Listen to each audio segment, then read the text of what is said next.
Craig as being the go-to expert on anything Hollywood for a long, long time in our community. And he also has a pretty impressive background. For example, he was heading fan relations for Lucasfilm between 77 and 80. He created and oversaw the official Star Wars fan club. He produced the Star Wars Sesame theme episodes. And I also think you operated the R2-D2 head, right? That was you? Yeah. Well, sometimes I operated R2's head. Sometimes I operated his body. Fair enough. Wait, there were two people doing this? Yeah. It took... Back then, technology wasn't as good, and it took two people to operate R2. Oh, wow. And you also have your book, Star Wars Memories, coming up when you talk about all your years working on Star Wars. Indeed. It's out now through Amazon. It seems to me, if we're to skip right into it, that community is the buzzword now and for the past decade. It's all about forming these communities, working with communities. And all the way back then, working on a movie and already having communities out there and having the foresight, something like that, to actually do something about it, form these relations, work up towards Star Wars with these relations. How did it work? What made you even start doing that? Charlie Lippincott was the vice president of marketing and advertising for Lucasfilm. And he knew that he had a movie that had no name stars in it, no one who was really popular in the United States, no one you could book on The Tonight Show or other talk shows. And science fiction was not a popular genre in the 70s. So he came up with the idea of marketing directly to the target audience, that is science fiction, comic book fans, all that sort of thing. And I ended up consulting with him on the marketing of Star Wars to fans prior to it coming out, and then once it came out, I was brought in on staff full time to continue that. You have that evil look of. Is that the cat over there? Yes, yeah, I have a cat who is very clingy today, and so. We're not complaining. To be on me. What's his name? This cat is named Slinky. Slinky. Does that mean you have more than one? Yeah, we actually have three. It's quite possible another one will show up and sit on the back of the chair. She likes to do that. The third one won't be in here. She stays in her part of the house. Fair enough. So let me ask you, what did you guys do to build that community-based marketing? How did you guys make it happen? Well, primarily we started with going to conventions. In that case, in Star Wars case, we went to WesterCon, which is the Western Regional Convention. That was in LA in '76. We went to San Diego Comic-Con. And we went to the World Science Fiction Convention in Kansas City that year. And then we continued doing other conventions, but those were the main ones. And we reached out to the fan community. We reached out to opinion makers, is the industry term. We went to bookstores, comic book shops, got them to put up promotional material, worked with magazines like Starlog and Cinefantastique and even Famous Monsters to get them to run things. Stuff that was targeted specifically to the audience we wanted to reach. And then built from there, continued that relationship. I mean, I was there for 3 years after Star Wars opened, working on continuing Star Wars outreach and then Empire Strikes Back. And that was maintaining our relationship with fans and what we now call the fan community. And then doing things like the Marvel Comics licensing deal, the Star Wars novelization, and a spin-off novel, all that kind of stuff was maintaining and reaching out to the audience that we thought would be the core audience for it. So going the comics route, for example, wasn't so much about merchandising, it was to maintain that momentum? Yeah, I mean, the comics route was all of the early merchandising. Of course, there you want to make money. I mean, no one's going to deny that there was a monetary interest, but it was all at reaching out to the people who might go to the movie and getting to them beforehand. The novel or the novelization came out, I think, the end of 1976. The Marvel Comics started with a 6-part adaptation of the first movie, and those first 3 issues came out in March, April, and May. So just before the movie came out, to try to reach that audience and make them interested and excited about going to the movie. So, I mean, everything, especially back then, was tied to getting people into the theaters to buy tickets to the movie. So once you had that first movie come out, and with this success, was it easier to grow for excitement for the next movie? Did you expand your operations or just double down on the connections you'd already built? No, we expanded as much as we could. Obviously, it's easier to sell something when people know what it is you're talking about and know they like the first version. Right. Before Star Wars, people had very low opinions of science fiction. After Star Wars, if you asked people, they still didn't like science fiction, but they liked Star Wars. So we could build on that. And that's why we did things like putting R2 and 3PO on episodes of Sesame Street. We did a phone line you could call in and get messages from Luke and Han and Leia and C-3PO and Darth Vader. We did all kinds of outreach. We kept going to conventions, of course, and we maintained the relationships we had, but we definitely built on it. And now being a known commodity, people were more interested in finding out about it and getting involved. Right. So how did you decide which of these different outreaches were more productive? How did you know which ones were succeeding? And was there any way to tell that, oh, Sesame Street was a great market, but maybe next time don't spend our money on the call-ins or whatever? Oh, no, that's much more sophisticated than anything we were doing. We did stuff and it's like, seems like it works. Sesame Street was the #1 show for kids. Kids were a big audience, not necessarily preschool kids, but kids were a big audience. And the other thing is a lot of what we did didn't cost very much money. TV ads cost a lot of money. Sesame Street cost us we didn't pay Sesame Street. We said, would you like to have R2 and 3PO on episodes? And they were like, cool. So our costs were bringing Tony Daniels in from London to be 3PO, shipping the radio controlled R2. I had a 4-person team who went with me, and we're all under salary, so it didn't cost anything for our salaries. It just cost, flying us to New York and putting us up in a hotel for a few days. So that's very cheap. The phone messages we did, which were enormously successful in terms of publicity, the volume was so high, and back then phone switching was mechanical, not electronic.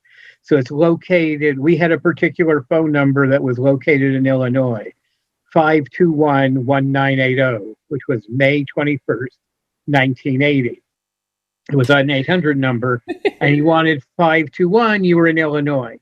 The response was so great that we shut down the 800 phone system to the state of Illinois because AT&T couldn't process all of the calls.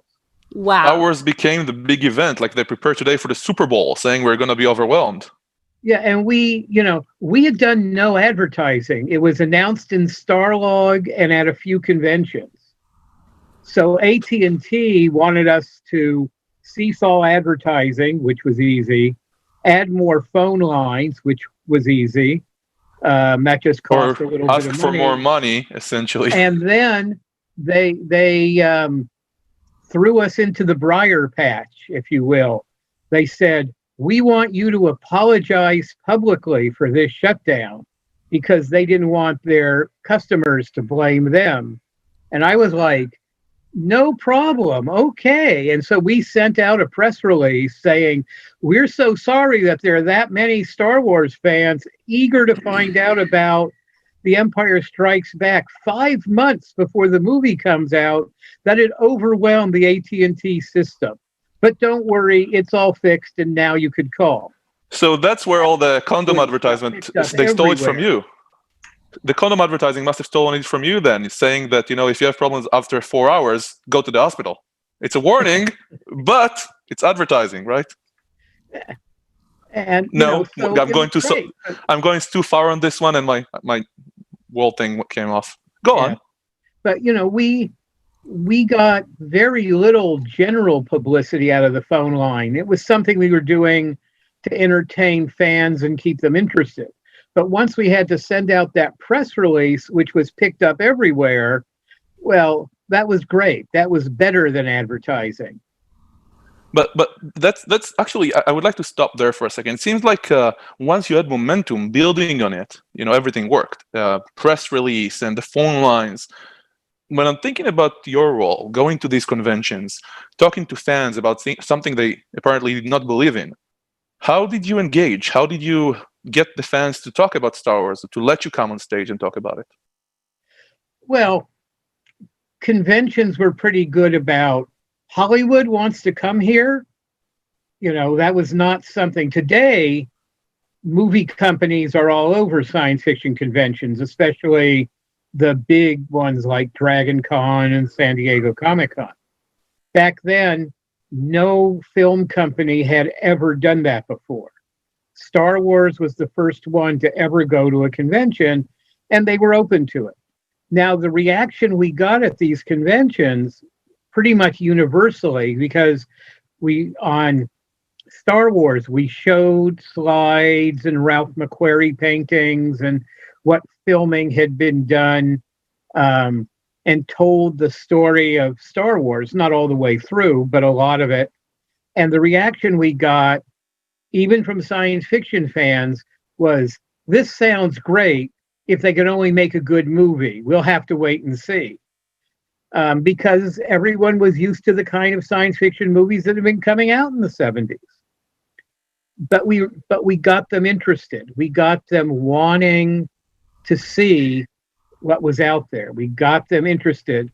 And it's a word of mouth type of marketing, which is enormously successful, because people who care enough about a topic, whether it's science fiction or hot rod racing or experimental airplanes, whatever, talk about it a lot. And even their friends or coworkers who aren't really into it, but know they're into it, will ask them about it. Hey, I heard about this science fiction movie. Do you know anything about it? Oh, well, let me tell you about it. You've got people all over the place doing your marketing for you. Just like with novels, word of mouth. I read this new book. You tell your friend, or someone asks, what's a good book about thus and such? You're spreading the word. It's great marketing because it's personal and it's real. It's not just a TV commercial, which are useful, but they're not as big in terms of motivating as someone saying they're interested. I see. Well, do you find that communities have shifted today when you're trying to do a community approach? Yes and no. the internet is the big difference. We had no internet. We had to go to people. We had to reach out to them. And the biggest mass marketing we could do was magazines like Starlog. Because conventions are only in the 4-digit attendance at the best. Comic Con in 1976 was like 4,000 people, not 150,000 people. So the internet is a much bigger platform for building and accelerating those communities. I find from my own experience when I look at the internet that it's true that we have more reach to people, but it's also sometimes, in the modern world, when you can slice and find a specific audience that you want, I still find it's more difficult in a way than what it was back then, because back then it was a captive audience. If you went to a science fiction convention, you went to the leaders in their local communities who then went back to their own cities and talked about things. And today, you're competing openly on the open market with everybody else trying to reach them. Sure. It's like all marketing. You have to have something to sell. You have to have a way that makes you stand out. Why is my movie better than all the other movies? Why is my laundry detergent better than all the laundry detergents? And at some point, you have 200 laundry detergents out there and you can no longer advertise. So a community approach. No, just the opposite. You have to advertise, because when people go into a supermarket and see an entire aisle of the same shaped bottle in different colors, and they don't have a brand they've been using since they were 4 years old and their mother was using it, they walk in and go, "Ajax, I've heard of that one. It must be good." That's what advertising is doing. It's putting the name and the product in your head, and it helps convince you to buy that one and not some other one. That's a major aspect of mass market advertising. Do you find that you have... Actually, hold on. Before I continue, Morgan, do you have something you want to put in here? I was just going to comment that you have to keep them sold on what you've already sold them on. But I was just going to ask, I was curious, if you were going to go about pitching and spreading the word for Star Wars in an environment that was as open to sci-fi today as it was back in the 70s when you actually launched it, but with the technology of today, how would you do it differently? Well, not that this is unique, but you have your own websites, but you also reach out. You go to the different existing communities, and you can't do it as an outsider. You have to, you can, but I think you get the best results if you have people who are on those Facebook groups, who are in those Instagram groups, who are in those communities, and they act as your intermediaries, or you have your own people who start taking part in these various communities. You can't wait till, your movie's going to open next week and you start reaching out. It's got to be something. We started marketing Star Wars to fans 9 months, actually 10 months before Star Wars came out.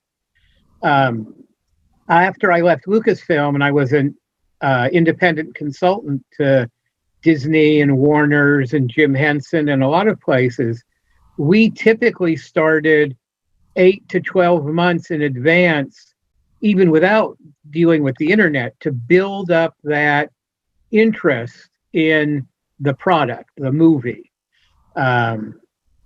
It's something you have to work on, and it's something that takes time. I think it's the same with books. I've been marketing my book, Star Wars Memories, and that, I joined a lot of Star Wars groups that, I'm not famous. I'm more famous now that the book is out than I was then, but I'm someone whose credentials are solid.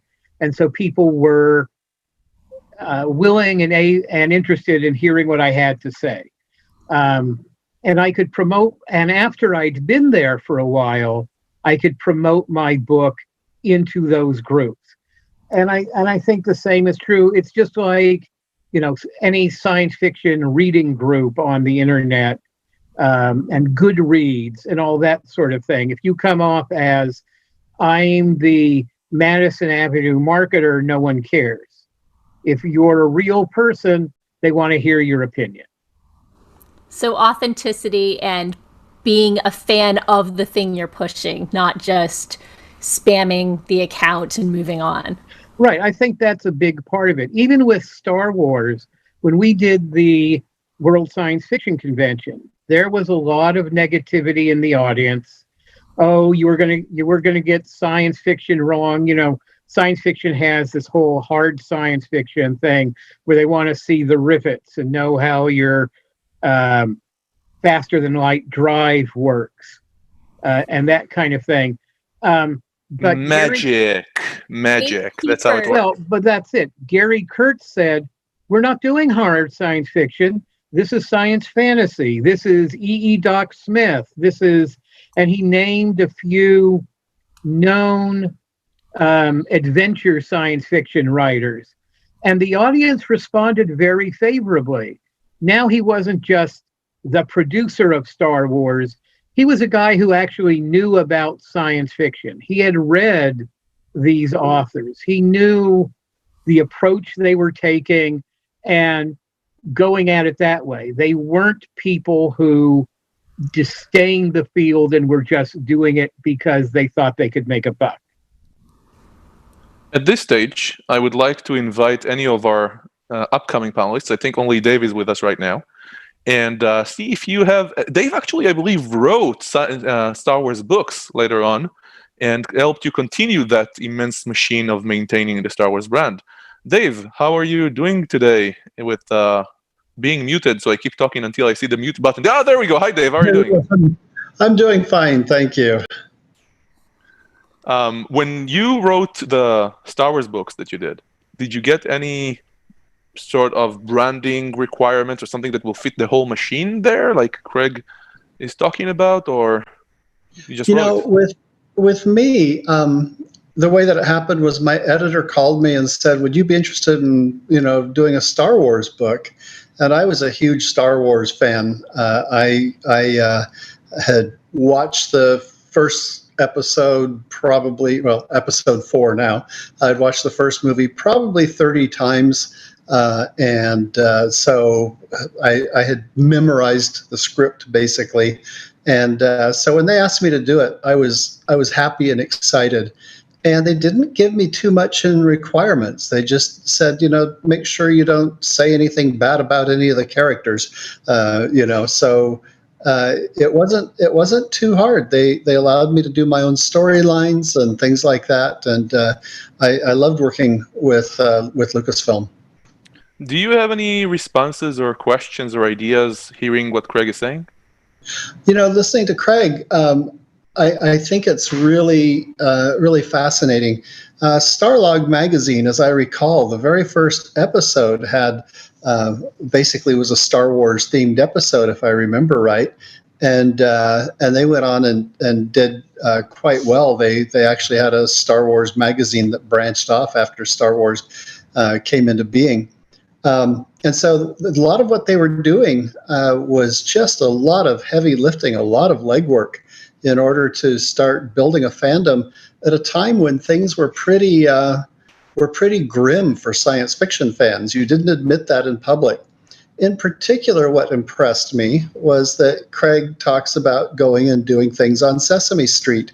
Now, if you listen to the dialogue on Sesame Street before Star Wars came out, they were kind of anti-science fiction sometimes. And it changed markedly after Craig and Lucasfilm went in and talked to them, so that we ended up with a geek culture.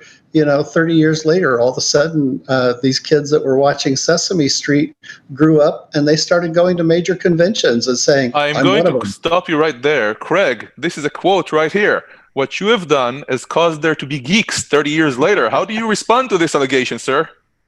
I'm not sure I would. Let's just say I am too humble to say that is true. I think there's some validity to it, but I think there's a lot of other things that worked in that direction. Yeah, I think it definitely it's a combination of factors. I would look at things like Star Trek 2 and the acceptance of science fiction on TV in particular. If you want to look at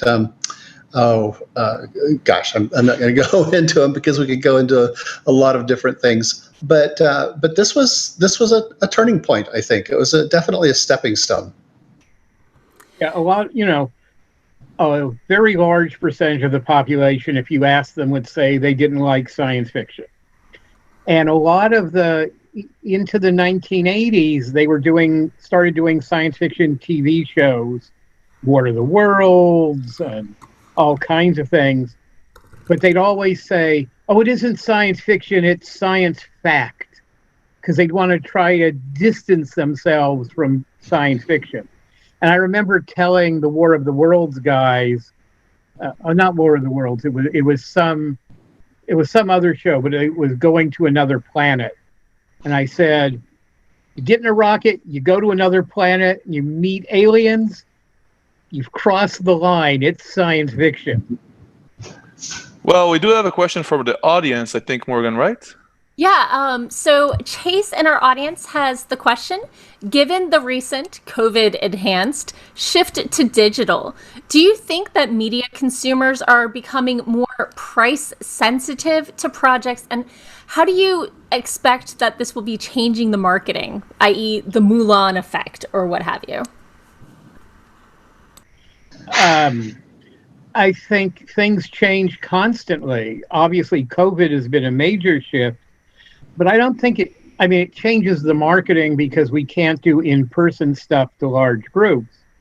But it's basically everything is the internet now.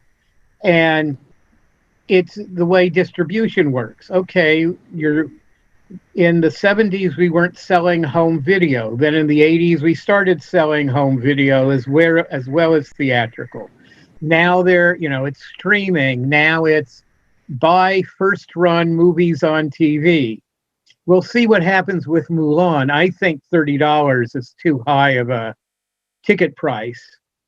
But it's a change. It's not the basics. It's not, marketing is marketing is marketing. The methodology shifts, the location of it shifts, but it's still convincing people that this is something they want to spend money on. Right. Do you think that because of the COVID effect and fewer things are actively being released, that might help more so than it might if everyone was used to this sort of delivery method? Well, the fewer things there are to buy, the greater chance they'll buy yours. Once the market becomes flooded, it becomes harder. It's right. Just like all these streaming services we have. Every television network, the broadcast networks have streaming versions. All the studios are doing their own streaming versions. I just don't see those surviving very long because people aren't going to want to pay $5 or $10 a month for 27 different streaming services. Disney has the product. Netflix has the product. Amazon is going to have the product. But, I don't see a lot of the others staying around just because you're not going to be able to sell enough to make it profitable. But, of course, I could be wrong too, but no, I just think yes, of course, right now there are fewer choices. Each one's bigger. It's like audiences in the days when there were only the 3 major networks and a couple of local stations. The major networks had 90% of the TV viewers. because you didn't have any other options, really. Now, they still have the majority, but it's like 50% or 40%. It's kind of like smelling the blood in the water and the sharks coming in, watching that kind of thing up. It's kind of like the post year 2000 startup e-commerce thing, dry up killing zone, whatever you want to call it. We have Ed coming up in a second, and he's also going to talk to us about marketing and producing and Star Wars. And I was just wondering to ask you one final question. As you look at the way you just approached Sesame Street, right, and you started going to all these conventions and targeting your audience, these things were not unheard of, but certainly not executed on back then. And I wonder if there is something that you've learned since that you would have added to the mix today, if you could go back. I'd say I've learned a lot in the last 40 years. No, really? I'm asking for one thing. Just but I know it's hard to say. I mean, obviously, you have to use the internet. You have to, as we discussed earlier, not just your own website, but all the different groups, because that's where the audience is. The people who have an interest. Go to them. And that's what we did with Star Wars. And then suddenly everyone else was doing it, going to the audience. Makes sense. And it did change the world. Thank you very much for joining us, Craig. And if you have the time, of course, feel free to join us again later. You know what? I will get in one last question, if you don't mind. Morgan, I think Morgan has one, so I can't actually have mine. But Morgan, please go ahead. Sure. There was one more question from the audience. What is the figurine in the box behind you, Mr. Miller? Okay. Which box?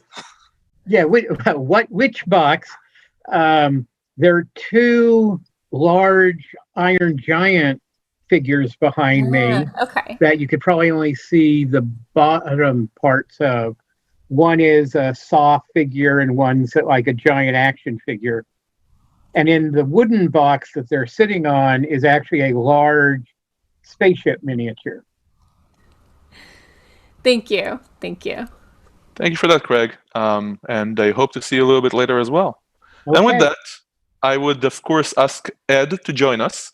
I will, of course, introduce Ed, and this is also great for us to kind of coordinate behind the scenes as people try to unmute themselves and all the other things that Zoom kind of wants us to do.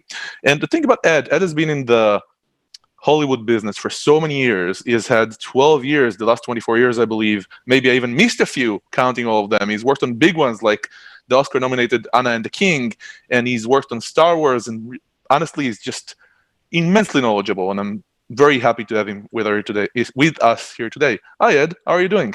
We're doing good. Although when you say immensely knowledgeable, I look around and try and figure out who you really should be referring to.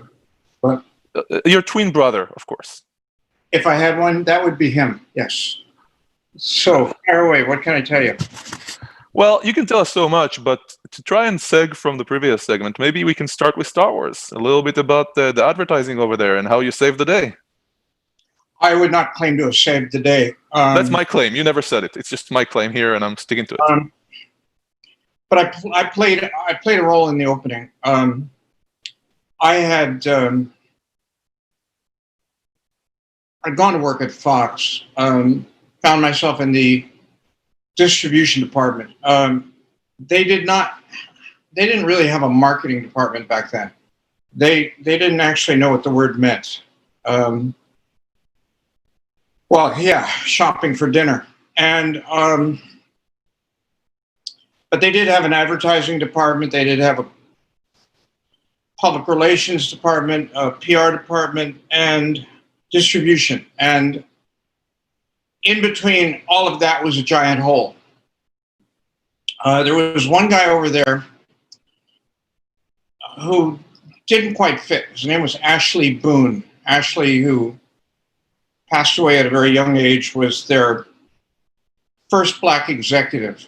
And something of a star, something of a celebrity in his own right. He had come over from Motown, where he had been responsible for bullying, what's his name? the founder of Motown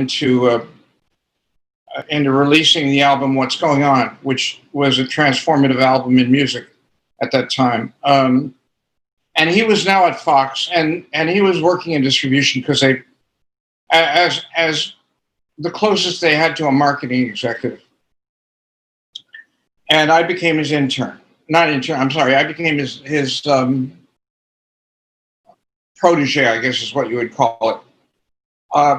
But he didn't know what to do with me any more than they knew what to do with him. We were marketing guys, both of us. I had been a marketing executive at Fortune 100 companies before then, which was a world in which they did understand what marketing was. And here they had these two big films coming out at roughly the same time. One was called, I think it was The Other Side of Midnight, based on a potboiler novel that had been one of the it wasn't Irving Wallace, I forget who it was, Harold Robbins, perhaps, one of those guys. And they had Star Wars. And they were not very confident about Star Wars. A lot of them didn't think it would be successful. They had they really didn't know what to do with it. And that was one of a handful of films that I was assigned to as the project officer or project coordinator to, they weren't even quite sure what I was doing, but to allegedly coordinate distribution, domestic distribution, with the PR and advertising departments that they did understand, because they could look at the images of the advertising. So it was about 6 months ahead of the release of the film. Fox really had no idea what to do with it. They had no idea what to expect. They had no notion of it being a catalytic film. Their notion of science fiction films was Robbie the Robot, and so they handed it to me as one of a handful of films that I was supposed to do something with, just what they weren't clear. And I looked at this film and I thought it was the most remarkable film I'd ever seen. And I looked at the trailer that they had done, and it was exceptional as well. This was the first trailer. And so I went to Ashley, who was my boss. He was VP of, I guess, marketing is what they called him. And I said, this is killer. We can be the biggest film of all time. Let's do the one thing that we don't need to ask for money to do. Because after all, since they didn't really understand what marketing was, they didn't have a budget for it. I said, look, we're going to release this film on hundreds of theaters. And that, I think, was largely because Francis Ford Coppola was behind Lucas at the time, and he was using his muscle to push the importance of the project within the studios. So it was going to get a first-class release in terms of numbers of theaters, but they weren't doing much of anything to promote it, and they didn't typically do anything to promote films before they put them out on their, I won't call it circuit, but back then and up until maybe, I don't know, a few years ago, all of the majors, all of the studios had their own allocation of screens by the major exhibitors, meaning that if you were a Universal or Warner's or whatever, you had a certain number of major releases each year, and the exhibitors, which were in a reciprocal relationship with you, the studios, understood that they had to give you a certain number of screens for those big releases. And so whether you call that each studio's allocation or each studio's release circuit, whatever it was, we knew that we were going to be playing on hundreds of screens. The typical use of trailers at that time was to drop, I don't know, 10, 20, 30 trailers into the theaters that were going to be receiving the film anywhere from a week to a month ahead of the release of the film. So, for example, if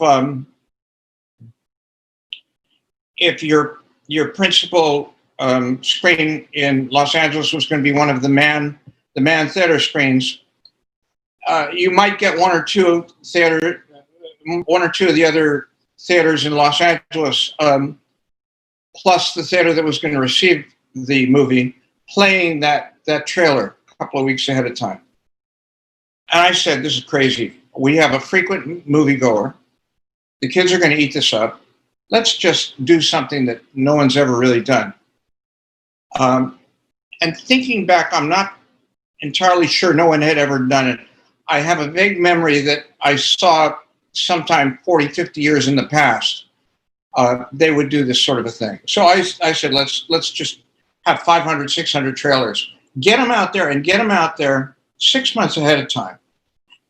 Because these are your frequent moviegoers. And this is free, too. You know, you didn't have to pay to put a trailer up.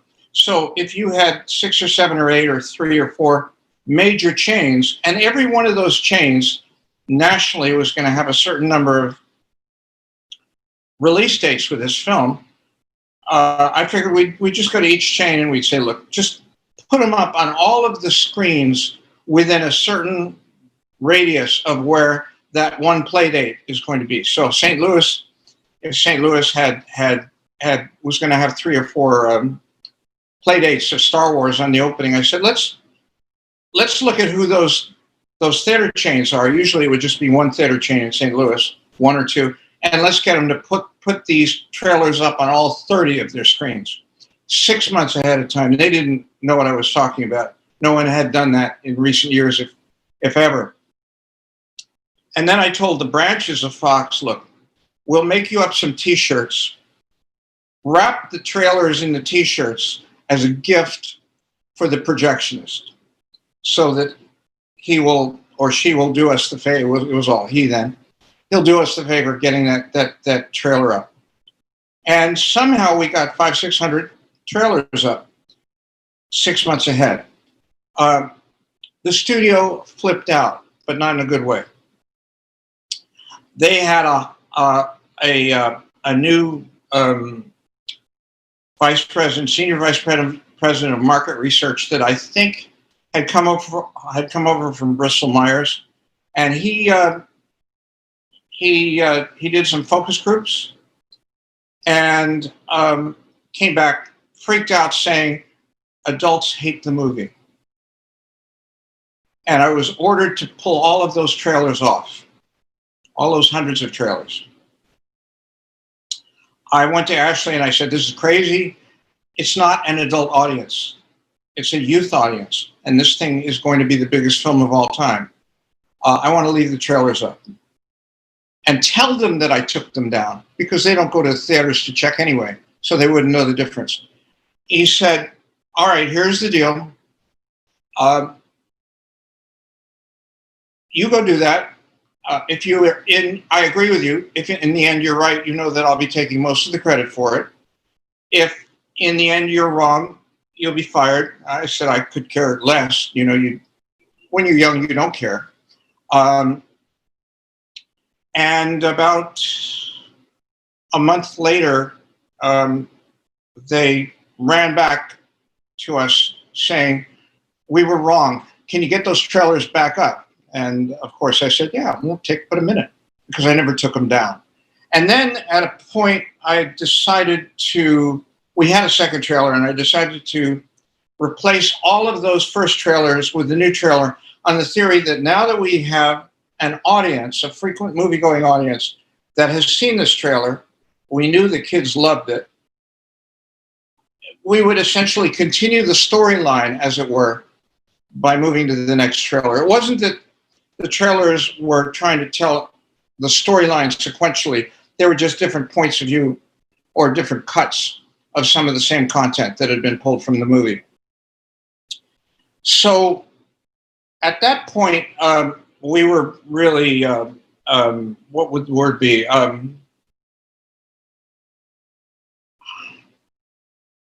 We were tracking high. People knew about this movie. They were excited about it. And at that point, since I wasn't going to be fired, I had a little bit more wriggle room to pull something else. So I decided, wouldn't it be great if 2 weeks ahead of the release of the film, we take one of the films that's playing nationwide, one of the Fox films that's playing nationwide, take the 8 p.m. or 7:30 p.m. Saturday night screening, and make that into a preview. And what that meant we would be substituting Star Wars for that film, so that the audience could buy those preview tickets. The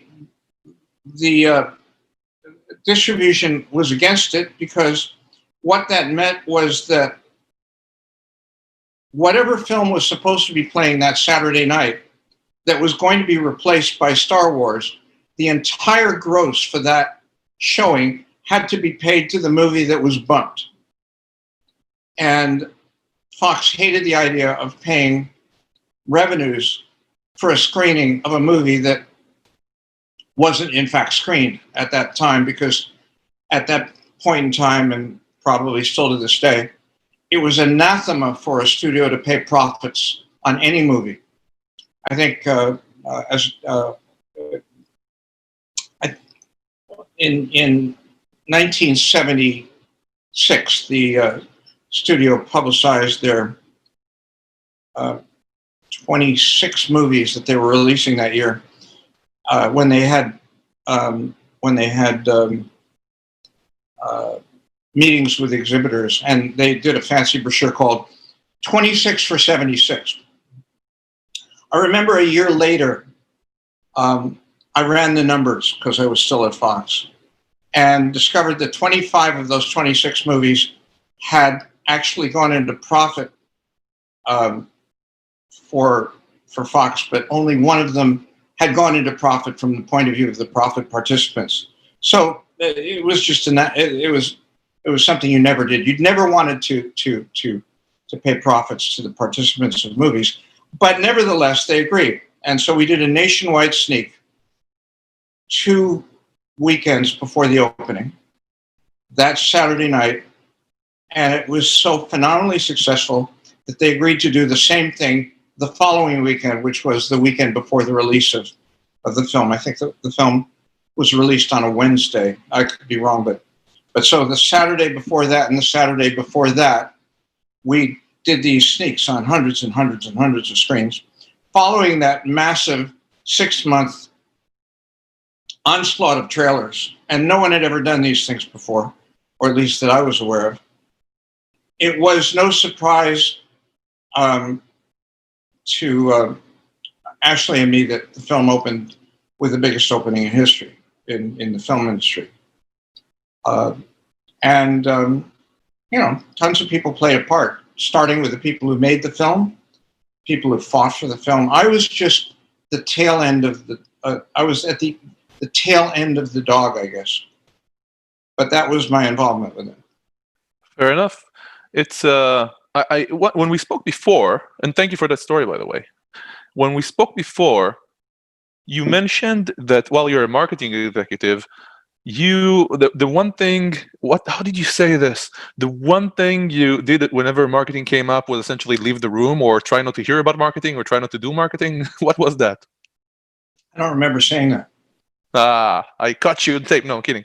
So, having been in marketing for so many years, joking aside, do you feel that what was your aha moment around that? Like, you've done so many new things there, right? Because of an opportunity at the tail end of the marketing. Do you feel that the movie industry has learned from that? What was different? Craig mentioned earlier, as we were talking, that it's always about getting in front of the audience. It's always about finding that way to make yourself unique. Mm-hmm. And you're right. You made things unique there. What was different? How would you do it today? So did so many other people at that time. It it was more of a village back then. Craig, I think you'd probably echo this. You could try things out. You could get away with things. It was the movie industry in general. Using the word industry really stretched the meaning of it. It was a small town, and it was a small town with a lot of people up top who either didn't want to do anything differently or didn't want to do anything that wasn't different. And there was a culture clash there, but it was a period of change. And there were hot spots where the change was occurring fastest. Lucasfilm was one of them, where you had really creative people who also understood business and who would get up and somehow convince the others. I worked for a stretch as VP of marketing for a director who has been gone for some time, named Robert Altman. But we would every so often we would go to the head of the studio. It was Alan Ladd Jr. at the time, and what he would claim to do, what Bob Altman would claim to do, would be to, although he didn't do it physically because he would have broken the table, would be to get up on Alan Ladd's coffee table and dance. So it was about creative people, whether on the marketing side or on the narrative side, somehow persuading either the old line executives who weren't as brilliant as the founders of Hollywood, or the business people who had been brought in who had no idea what was going on, to take risks. And back then it was a climate where people were willing to take risks because they weren't answerable to boards of directors in New York or the stock price.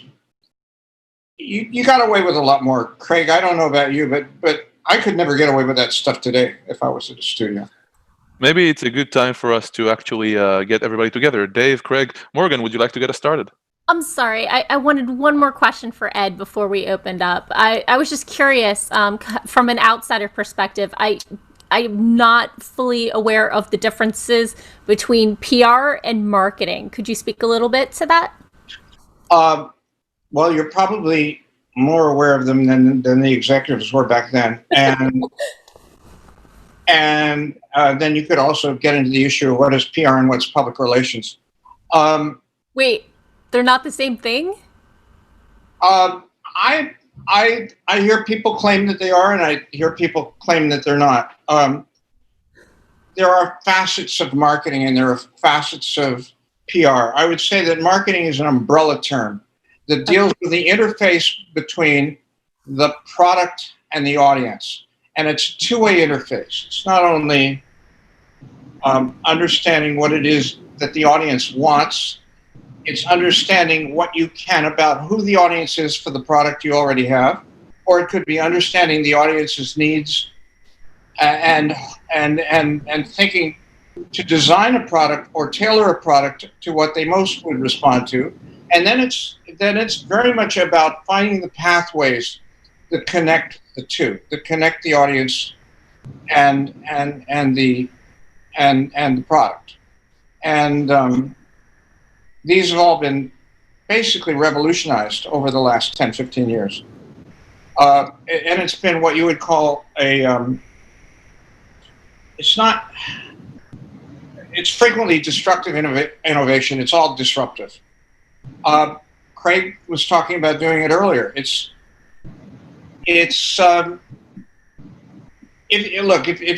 Every marketing is everything other than, oh my gosh, I'm out of milk.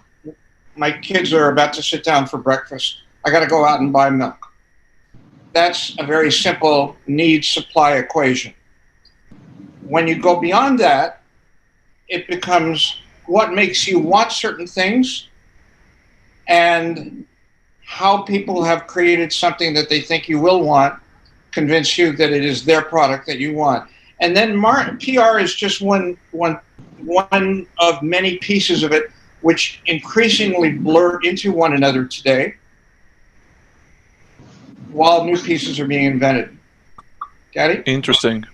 Yeah, this is an interesting distinction. I do appreciate it. So, Craig, let's start with you. Do you have something to add here, maybe, or to say? Well, to that question, marketing is, as Ed suggested, is kind of an overall. Publicity is stuff you get for free, or essentially free. Going on Sesame Street with the robots was publicity.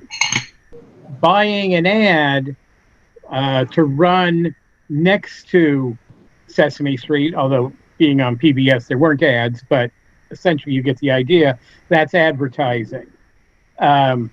I think of public relations more in dealing with individual personalities than things like movies.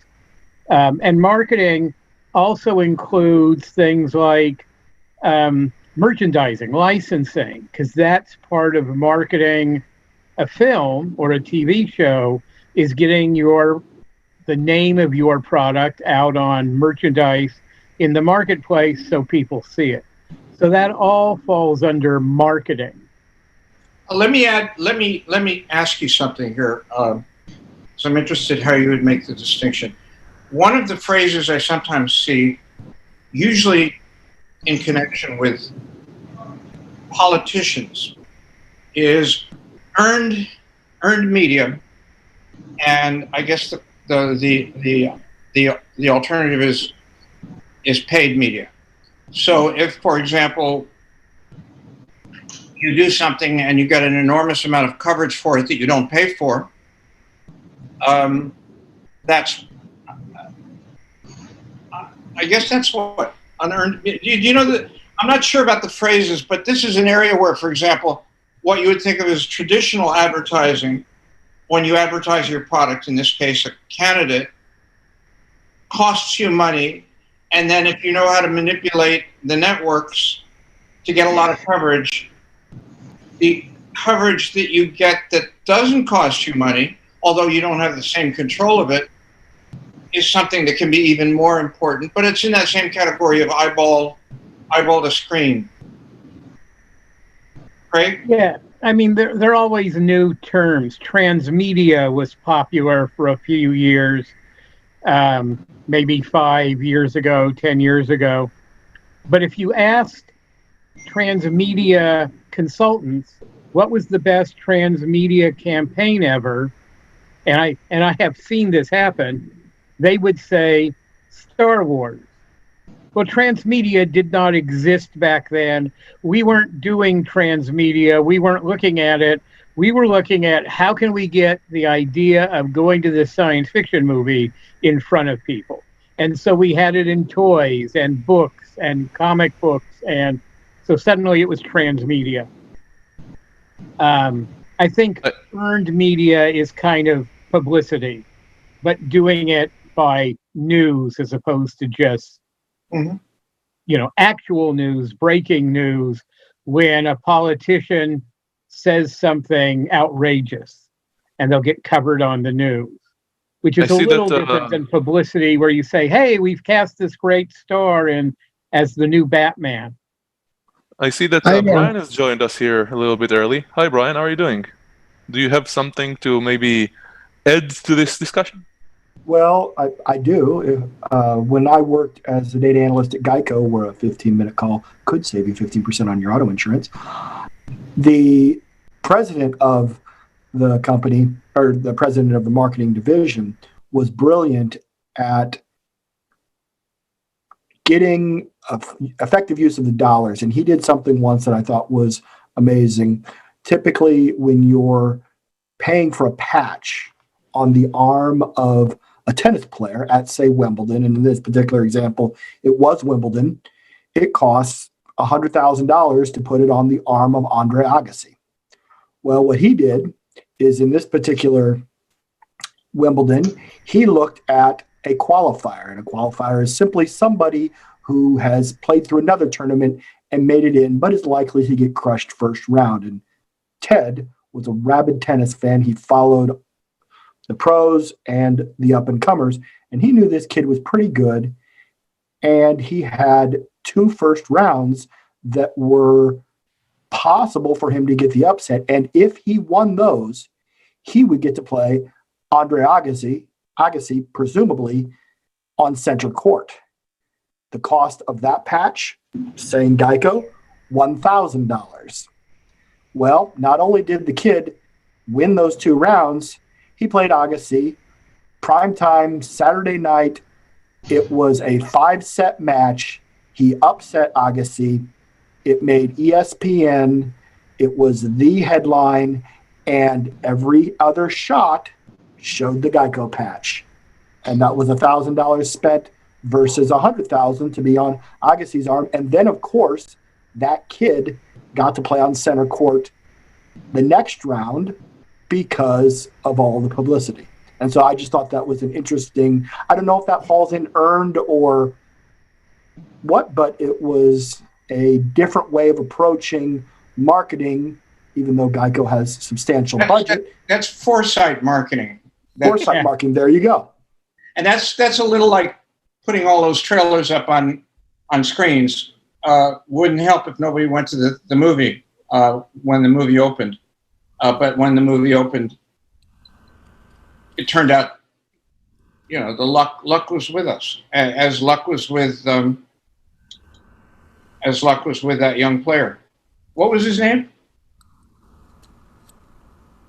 Honestly, I don't remember. This has been 15, 16 years ago. Agassi's long since retired, but I remember watching the match, and it was pretty remarkable that, that kid ended up winning. And so maybe it helped Geico more than it helped the player. Well, the player was a qualifier. They typically don't earn anything. They play first round. They get beat. They get no prize money. It got the kid $1,000. It got him $1,000. Well, as it turned out, it got him a lot more. And I don't know what happened after that. Yeah, if he had bought stock in I guess Apple wasn't around.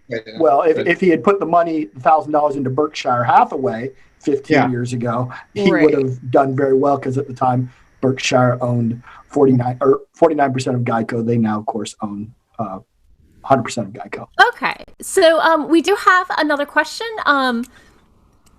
Because of different things that happen with different creators, how do you shift the marketing when one of the creators is being controversial or you want to distance yourself from them? Give me an example.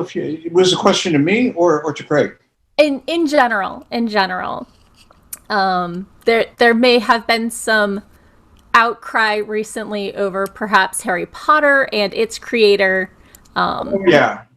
So how would you go about marketing in those instances? Well, in a way, you don't, because you've got an 800-pound gorilla who's going to tell you what the rules are. So when you've got an 800-pound gorilla, the rules of the road change. And what makes sense, could I give you stories there, but if they were ever to come out on the air, I could never. You've only got a minute or two, so you don't. When you have a situation like that, you generally hold your breath and hope it blows over. Yeah. Because it's too difficult. I mean, you've already got an established. Once it's out there in the ether, once it's out in. Once it's out and you try and pull it back, that can sometimes be even worse. That's when you just point fingers and try and blame it on someone else and move on. Yeah, you can't attack Rowling. She's too important to the property. And you can't really support Rowling's position on transgender. There's no upside for Warner Brothers or whoever's the current publisher of Harry Potter, I forget. Scholastic, but it's probably Warner's. Yeah, Scholastic may still be the publisher of the books. But in any case, there's no upside in dealing with it at all. You just have to hope it goes away. Yeah, you pretend you know nothing about it and change the subject. And on that note, we'll pretend this never happened and change the subject again. Thank you so much, Craig and Ed, and for coming up. If you have the time, of course, you're free to stay with us for later and discuss more. And on that note, I would like to acknowledge Dave Farland. Joining us today, Dave Farland, who is one of my favorite writing teachers, is a writer, author, any word you can put around it because it's in his blood. I can even tell you a story that when he was younger, he was a not so bad painter, but he had to choose to focus somehow and do something that works for him. Is also had to choose a different name to write science fiction instead of fantasy, or fantasy instead of science fiction, all about brand that he wasn't really allowed to write. If I remember correctly, he's been on the show before, as you can tell. And lastly, he has trained a lot of the writers in the industry right now, including Brandon Sanderson and others. Hello, Dave. How are you doing? I'm doing fantastic, thank you. Thank you for being here with us. So before we get started and hear a little bit more and ask you specific and pointed questions, I do believe that at the time you helped with building Harry Potter's marketing. Yeah, a little bit. I was working at Scholastic, and I'd been asked to write some Star Wars books. I had done a middle grade novel for them, and they'd asked me to do some middle grade kind of gaming books for them for the Star Wars Adventures fan club. And I turned the first one in, and my editor, David Levithan, there said, the managing editor of the company absolutely loved that book. She said it was the best thing we've published in 32 years. And I thought that was great because it was a limited little thing that wasn't going to ever be famous. It wasn't meant for a huge audience or anything like that. It was for little kids to sit and play with the dice and play with a choose your own adventure type of game. And anyway, so I thought, well, that's great. This was in September of about 1998, I think it was. And anyway, so I turned in my second book, and I thought, well, I'm going to work really hard to make this next one even better. Now, I didn't know what a managing editor was. Different publishers have different terms for different heads of the company, and so managing editor, I figured it was somebody who made sure that the books got published and put on schedules and marketed properly and stuff like that. So anyway, after I turned in the second book, he said, she really loved this book too. And she asked if you would be willing to help us choose a book to push big for next year. And I said, yeah, sure. And so he called back a little later and he says, we're going to send you some books and you choose which one to push big. So I got a box a couple of days later, and in the box there were 30 or 40 different books. And I sat down and I looked at them, and I realized that if you want to push a book big, there weren't a lot of readers for middle grade books. It was estimated that there were 2 to 4 million readers for a middle grade book. And to push a book big, you were hoping to get more like 8 or 10 million readers. So we had to get people who normally wouldn't read this book. How do you get to a wide audience? And so I looked at it, and the first thing I decided was I wanted to look for books that could be ported into other platforms. Instead of just being a book, can it be made into a children's TV show? Could it be made into a movie? Could it be made into a video game? Because I was really big on the idea that if you really want to reach a broad audience, that's how you're going to do it. So I sat down and I took the books and I put them into piles. This one could be a movie and a video game. This one could be such and such. And my wife came in and said, what in the world are you doing? And I told her what I was doing. And she said, well, you've got a book due in 3 days. Why don't you go ahead and let me handle this? And she was absolutely right. So I said, okay. I'd like you to read these books and tell me which ones you like as an adult female, because one of the things that I was looking for was a broad audience. Would older females or older males like the book? as well as kids. I wanted something that would appeal to male, female, old, and young. And so I thought this was going to be part of the experiment anyway. And so I gave her the books that I thought could be ported into multiple media. And so she started reading Harry Potter. That night at dinner, she started telling me and the kids about it and trying to get the kids interested in reading it. And my kids would have nothing to do with it. And then the next morning at breakfast, she was telling me more about the book and how much she loved it. And I watched my 10-year-old daughter get up from the table and sneak into our bedroom and steal the book and put it in her backpack. And I thought, great, because that's the next step. I want to find out what a 10-year-old girl thinks of Harry Potter. And so she took the book to school. And when she got home from school, there was a big fight because Mom and Danielle were now fighting over the Harry Potter book. And so what happened was my mother said, you're grounded from this book until I get done reading it, since I started it first. And my wife was reading it. About 2 o'clock in the morning, I heard this scream from my daughter's room. And we'd had a burglar a couple of weeks earlier. So I grabbed a baseball bat and I rushed into her room and asked her what was going on. And she said, there's a big spider in here. And she was trembling in her bed. And so I said, well, just show it to me, and I've got a baseball bat. I'll take care of it for you. And anyway, I was ready to beat the spider senseless. And she says, no, it's in the book. And it turned out she had a flashlight and she was reading Harry Potter in the dark. And she'd gotten to the part where there was a big spider. And then I knew she was hooked. Okay. My wife was hooked. My daughter was hooked. Female, old, female, young. And so then I read it. Now, there were a lot of things that I wanted to look at. Would an adult male like it? I was an adult male. Would a kid read it? I think I could judge that because I'm a good enough judge of books. And so I started reading it with all of that in mind and fell in love with it. In fact, I decided by the end of the first chapter that she really was quite brilliant at audience analysis, probably the most brilliant writer of audience analysis that we may have seen in a generation, and if not longer. And so I was really pleased with the way it was going, but I wanted to make sure also that when I say audience analysis, I wanted to make sure that she was hitting the primary emotional appeals for people that were in the audience that she was trying to appeal to. And that included things like wonder, humor, horror, adventure, and the mystery, those major appeals.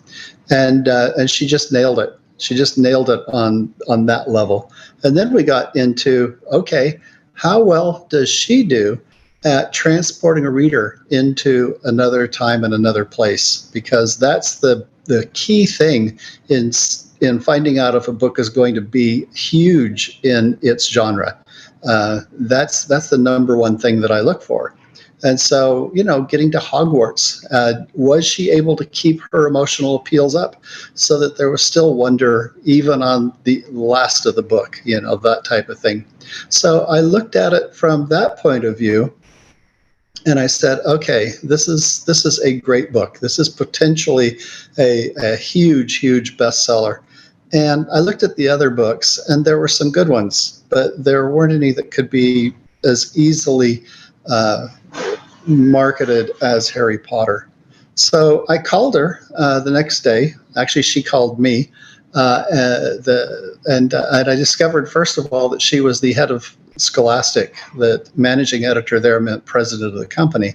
And so I was a little bit chagrined about that. But in any case, we talked about it, and I said, Harry Potter's the book for you to push. And she says, oh, the marketing department hates that book.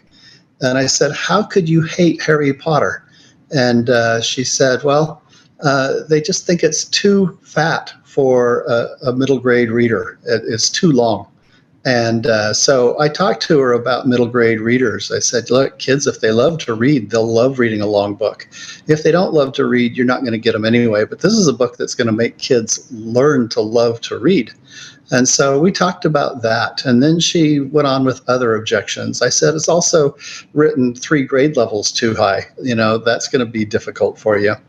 And so we talked about Harry Potter and what I saw as being its marketable points.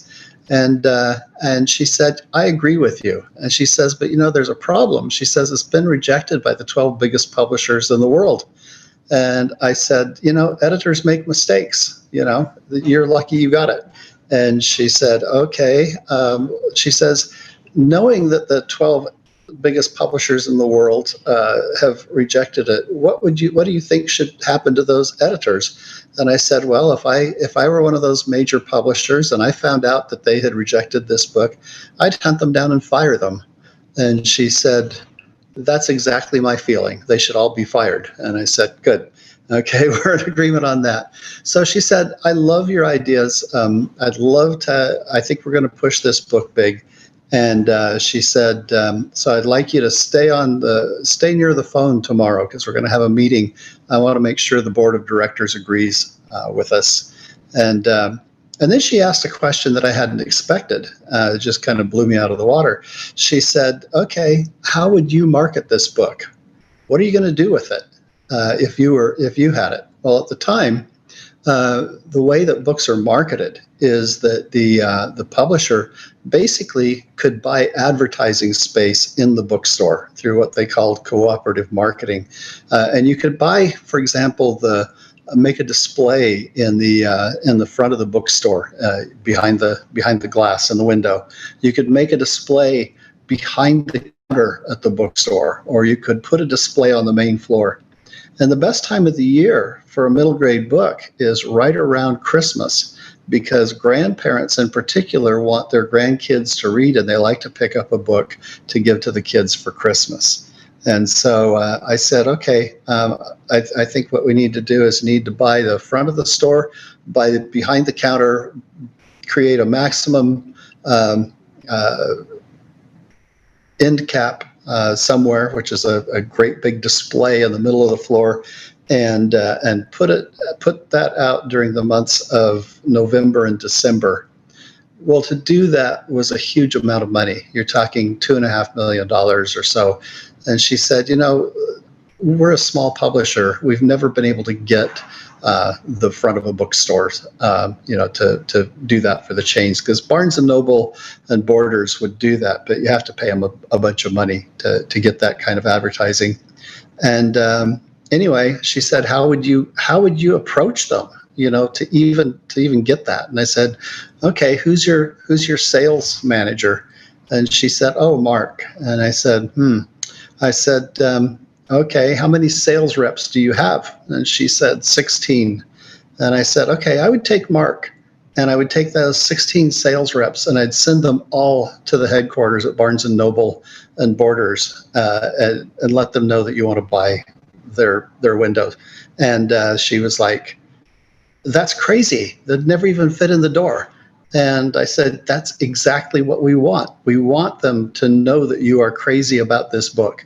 And so that's what they did. A couple of months later, I was at the BEA, Book Expo America, and a couple of sales reps were sitting down talking, and they were saying, did you hear this crazy stuff that these folks at this little Scholastic did?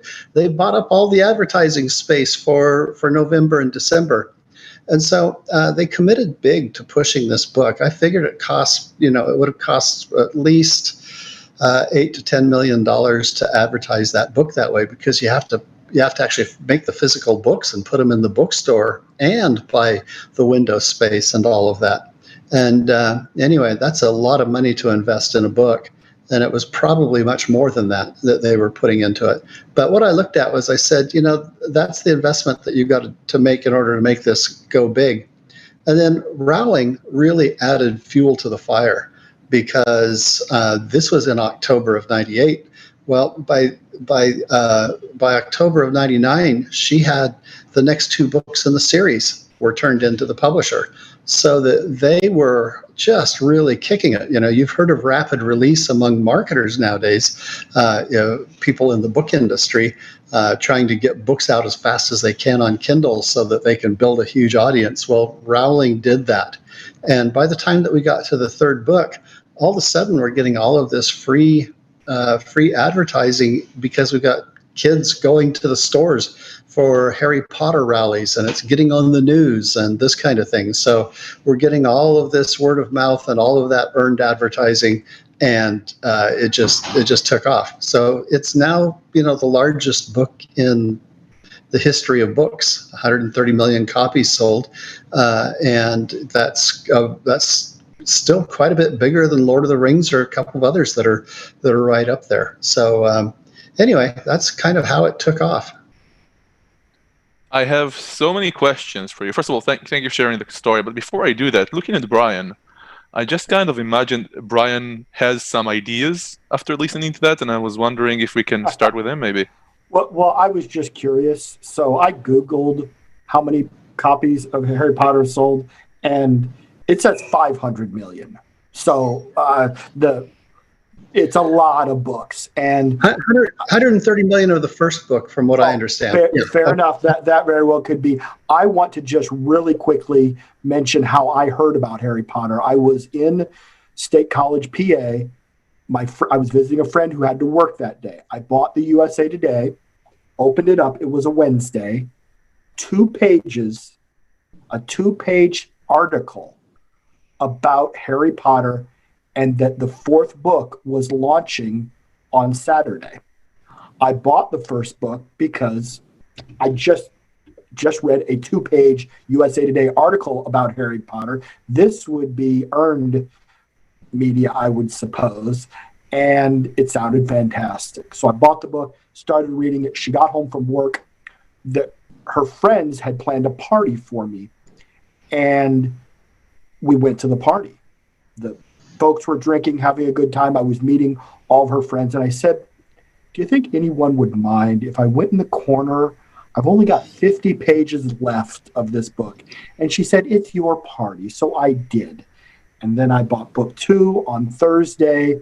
I finished reading book 3 on Saturday, and then bought book 4. So I'm a big Harry Potter fan. As far as the book business, yes, it has changed drastically from back in those days, because people aren't, when I say people, authors, they don't need to be in bookstores. Being in a bookstore is a vanity play in this day and age, because most people that consume 4 to 5 books a week, and those are your avid readers, they're consuming through a service like Kindle Unlimited, which is the Netflix of books. And so the marketing needs to be towards where the readers are at, and they're in Kindle Unlimited. And this is not me saying Amazon is better than iBooks or Google Play or Kobo. It's just that the reality are my friends making $100,000 a month as indie authors, and you've not heard of any of them. That's the point. The industry is so big. I have 12 friends. I'm not one of them, but I have 12 author friends who make in excess of $100,000 every single month. And I could tick their names off. I won't, because I've just shared their personal data, but you haven't heard of any of them. I could walk down the street and pick one of them to say, hey, have you heard of so-and-so? No. But the market's that big, and they've tapped into the volume readers. So it's an entirely different game as far as marketing today versus back in the day, because when Harry Potter first came out, Kindle didn't exist. That's right. So I had a question going back to what you said about Scholastic not being in bookstores. Growing up, Scholastic was in all the schools. It was the book fairs. Why does Scholastic not have that reach, and what led to that? Well, that was pretty easy. I mean, Scholastic started up as a actually, I believe it was kind of a book club, I guess is what they called it. Okay. That meant that they would come and they would advertise to schools, and you would order the books, and they would appear in your mailbox a few weeks later. Okay. It was the best day of the month. Yes, exactly. And so what would happen was that was the way they did it. And then they started organizing the school book fairs. And at the school book fairs, a couple times a year, they would come in and they would bring in a bunch of books, and they had a huge number that they would bring in, a nice selection. And the librarians, for every book that a parent bought, the librarians would get a donation and say, okay, you get 20% off of a book for your library or something like that. And so the librarians could basically get free books for the school library. So the parents felt good about donating to the school library. They got books for their kids. Your kid became popular because they had all of the right books and stuff like that. And you have to understand that that peer pressure and whatnot that comes with buying the right book is a very real thing. I did a talk at a bookstore years ago where I went and talked to a bunch of kids in an elementary school, and there were 1,008 kids in the elementary school. I sold 932 books in 2 days just for the kids who bought them from that elementary school. You couldn't be cool if you didn't have my book. That's really what it came down to. So sometimes when that happens, and it happened with Harry Potter, okay, with Harry Potter, you couldn't be cool if you hadn't read Harry Potter. And that is when a book really takes off. Most of the time, people are, they're at the water cooler and everybody says, oh, you have to read this book. You have to read this book. Well, people get tired of being left out of the conversation, so they go read the dang book, even if they've never read a book in their life. So to build on that, are there special marketing tricks that you use when marketing to kids because they're not the ones with the money? Absolutely. One of my students is a fellow named Brandon Mull. And years ago, I basically, after I did that little thing where I sold my 1,000 books, I was teaching at a writing workshop. And I said, you could turn yourself into a New York Times bestseller very easily if you would go to schools and you would talk to every kid in the school. You'd basically go do give a talk in public. You have the mothers there. You talk about writing. You talk about your book a little bit, and then you have a book signing later on that night, and you give kids a little coupon and let them come in. Anyway, so we did that, and Brandon went to the same school that I had gone to and sold my books, and he had the same treatment. The only difference was he was really prepared. When I went and did my book signing, I had 200 people lined up around the block. Well, he had 200 people lined up around the block, but he also had a movie camera. And so he took movie cameras and they put it on the nightly news. All of a sudden, every bookstore in the state wanted to have him at their store and do a big sale like that. And that really went viral. But the point of it was I told Brandon, I said, look, if you go to 6 different regions around the country, because there's 6 different book selling regions, and you do this same technique so that you build an audience in each region, by the time that you get to the 3rd book in your series, you ought to be a New York Times bestseller. I'll bet you could hit up at number 5. On his 3rd book, he hit at number 3 on the New York Times bestseller list. On his 4th book, he hit at number 1, and he he got his first multi-million-dollar contract on that book. So it took him roughly about 3 years in order to reach that spot. But if you knew that you could go to work at a job and that by working hard for 3 years you could become a multimillionaire, you'd probably put your heart into it. And that's what he did. Greg, I'm wondering what, forgive me if I forgot the name, what Slinky thinks of all of this. And you're muted, of course, just so you know, before you even start answering that. I love Zoom, don't you all? I think Slinky is probably sleeping through it and thinking, let them worry about that. I'm more interested in the mice. Yeah, Slinky left. He but not when Dave was speaking. He left when we were talking before. He slinked off. Ooh, you went there. So what do you think, Craig? Looking at all these different concepts, it all comes back to what you said in the beginning about kind of creating a brand and individualizing, or yeah, what Dave did, what his friend Brandon did, is all going out there, being in front of people, in that case in person, but you can do it in other ways, online, by writing articles, all kinds of things. You get out there and you become someone. It's like when we were still having science fiction conventions, you went at a lot of authors, you went and you were on panels, if you could get invited to be on panels, and there are ways to do that. And if you were interesting and entertaining, people wanted to buy your book, even if they'd never heard of you before, because you were interesting and entertaining. And maybe they had met you. So now this was an author you met. All of that worked to increase sales. And they told their friends.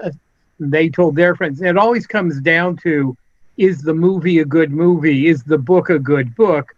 We're talking about how you get, in the case of movies, how you get butts in seats the first weekend. After that, the work has to sell itself for the future weekends, to sell for me to tell my friends I love this book, I have to like the book, not just know about the book. Excellent.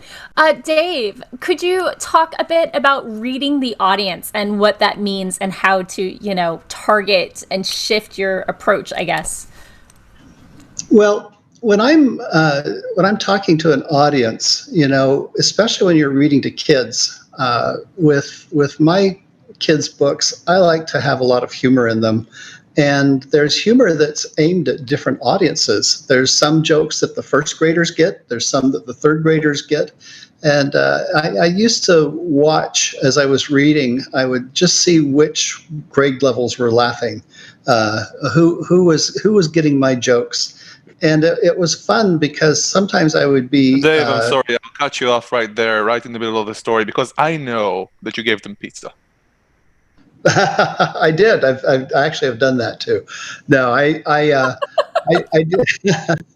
I did have, but one of the things that I saw was that as you would do that, the kids would love certain jokes, but the teachers loved other jokes. And I had one teacher that was sitting there laughing so hard she fell out of her chair, and it was just funny because the first graders were like hee hee, and the third graders were ha ha, and then the teacher's just cracking up because she got the multiple levels of humor that the other kids just didn't see. Well, I guess that the question often comes in writing workshops and other places like that. I want to write what I want to write, but I want to write to market so I can sell. And I keep wondering about, first of all, how would you know what's the market? And I'm really happy that Brian is one coming up next because that will be interesting. But how do you know, Dave, what's the market you're writing to and how to adjust to it? Well, that's an interesting question as a writer when you're writing a book. You probably don't have a bunch of people who are reading your book. Most of the time you're sitting here writing and you just sort of have to trust your gut instinct. And I think that most of the very best writers write for themselves and then go out and find a market, Are you seriously telling me that the best advice is follow your dreams? Something along that line, yeah. I hate to be cliche. and look but there are things like... I said, and look for the pizza-loving market. There you go. But there are things that you can do, like going on to Wattpad or something along that line, where there are people who will read it for free, and you can look at the record of when did people stop reading and that kind of thing, and find out just how people really are reacting to your book. And so there is a way to get some demographics on it now, which we couldn't do even 20 years ago. So aren't there some concerns about publishing rights? If you put it up on Wattpad, doesn't that affect sales sometimes? With some publishers, yes. There are some publishers who don't want to see it there or anywhere else. They want to have a virgin market that nobody has ever seen or read this book, and surprise them with it. Other places recognize that it's not important. One author I know puts it this way. He says, buying a book is simply a record of the story. It's a keepsake. And so a lot of people, if they love a story, they'll go buy the book because they love the story, not because they want to read it. It's because I have read that book. And so it doesn't seem to hurt sales for an awful lot of different types of books. And this, first of all, thank you, Dave, again, as always, and you're always welcome back. This will be your third time now, second time, I can't even count. Yep. Appreciate that. And we will try to also make sure that Ed, Craig, and Brian will want to come back, but we'll see about it. You're already a captive panelist. And on that note, it's a good opportunity for us to shift to Brian. I would like to introduce him first. It's not easy to introduce Brian because it truly is a leader, whether it's in writing, in helping writers, in understanding marketing, in numbers. He's shifted the way I look at the world. So Brian D. Meeks is a full-time author with 19 novels and 5 nonfiction books. He coaches writers on the art of marketing, and he has over 11,000 members in his 2 Facebook groups. Hi, Brian. How are you doing today? I'm doing well. I'm so pleased to be here. Even though I didn't have my camera on earlier, I was listening in to the other panelists because I was one of those kids that grew up on Star Wars. And in fact, I had to look it up because I couldn't remember the week Star Wars came out. So I used the Google on May 25th, 1977. Well, because of that, what I do remember is that I went to Star Wars in its 53rd week at the mall in Ames, Iowa. I did not go to it before that. So I didn't go to it for the first time until the end of May 1978 because I didn't like the poster. That was it. Didn't like the poster. Did not like the poster. All my friends were nuts about Star Wars. I had a paper route. I saved up my money. I was very much into baseball cards. I went in the 53rd week and then went 6 more nights over the next 10 days. I still have Star Wars character, the figurines. I have. But do you have the poster? No, I still never liked the poster, but I became a rabid fan. I was just looking up some of the other Star Wars books I've read. The one was Splinter of the Mind's Eye. I couldn't remember the others, but Star Wars was a huge part of my childhood. So listening to all the talk about that was a joy. And I honestly, it is interesting that I became an author because on January 2nd, 2010, in the afternoon, I hated writing. I had never had a writing course, and my perception of writing was that one only did it when they were being punished by their boss. Usually, write a report or something like. There was no joy for me in writing because I had this horrific 8th grade English teacher, who I simply referred to as the devil, and she had beat any possible love of writing out of me. Well, on that day, January 2nd, the bowl game that I was interested in watching didn't kick off for a while, so I was wandering around the World Wide Web, and I found this place called Blogger. Well, though I didn't like writing, I was bored, and the day before, something interesting had happened in my quest to learn woodworking.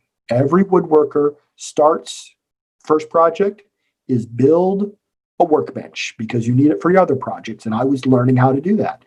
There's an old adage that says, measure twice, cut once. Well, there should be an asterisk by that because when I got up on the morning of January 2nd, 2010, I had 4 legs that I had measured twice and cut once of 3 different lengths. Because apparently if one is measuring while watching college football, it doesn't matter how many times you measure, it may not be accurate. And that was the gist of my post. There we go. Morgan just did a tape measure. And so I thought it was funny. I wrote this post, and then later on, after I was done with that, I was at a forum, and we're talking about marketing and word of mouth and different ways to reach people. Well, it was a woodworking forum called Lumberjocks. I believe it's still out there.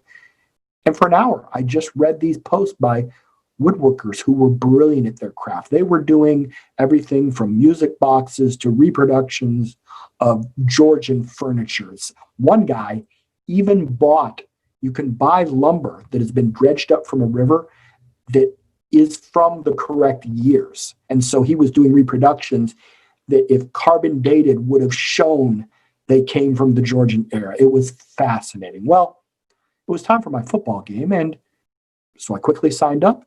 And when I did, a button appeared and it said blog. Well, I had already blogged, and it was about woodworking. So I pasted that in there and I went on my way. The next day, when I returned, 300 people had read my post. 25 had left comments, and it was all along the lines, "This is hilarious. I've been here 5 years. I can't wait for your next post." And I started blogging every day from there. And I did that from January 2nd all the way through March 26th of 2016. I blogged every day. And through my blog, I wrote 6 novels where I would just write them one chapter, not every day. Sometimes I was writing about woodworking, but when I needed something to do, I would write a new chapter. And my Henry Wood Detective Agency series is about a detective who likes woodworking. So that's how I got my first 4 novels. And I had 4 before I published the first one. The point. No, the point. I was going to say the point. No, when you say the point, I was like, we are all into this and listening to you, and we're all truly. No, sorry, I'm talking to you. Wait a second. So we're all listening to you, and we're focusing on you. And then you say, but the point is, wait, did you just waste 5 minutes of my time? Well, the point of this whole story is that my background is not as a writer. One doesn't need to have a degree in literature or creative writing or English to do this. One can learn. And am I a better writer today than I was back in 2010? Absolutely. And the last book I wrote was better than the 12th book I wrote, which is better than the 7th book I wrote. We live in an era that is the absolute best for people out there listening that have the dream of writing that book. They have a story to tell. And that's most of the 11,000 people in those groups are people that are following their dreams.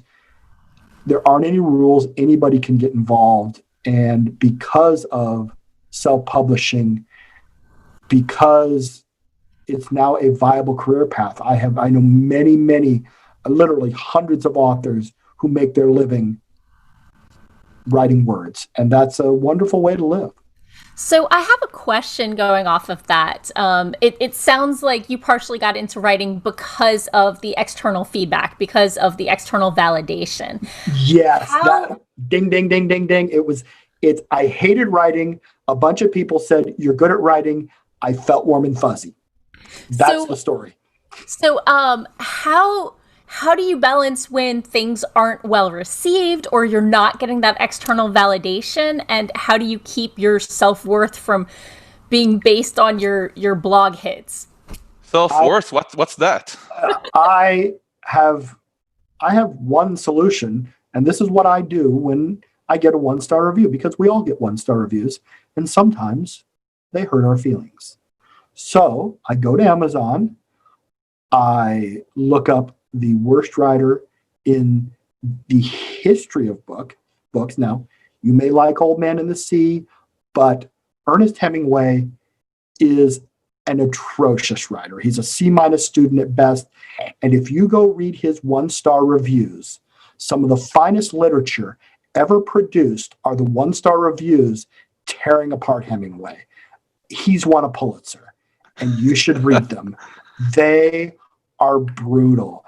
It is, and I've read all of Hemingway's books. I have his collection of letters back there because I wrote a young adult, and the title is Killing Hemingway. Now, it's just a metaphor for this story in the first 2 acts, and then the character gets to know a professor who loves Hemingway, and that sort of is the premise for the 3rd act, because our hero hates Hemingway. And so I've read everything about Hemingway. He's horrible.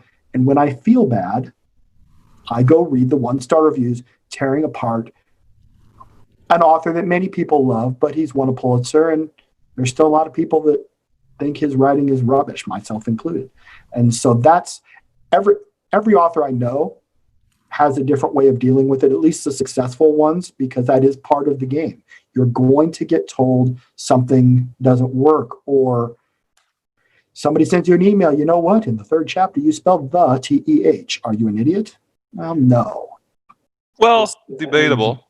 Well, No, I'm kidding. Look, seriously, you're one of the people I most like to listen to when it comes to all of this. You're a data person. I'm a techie. Yeah. We love data.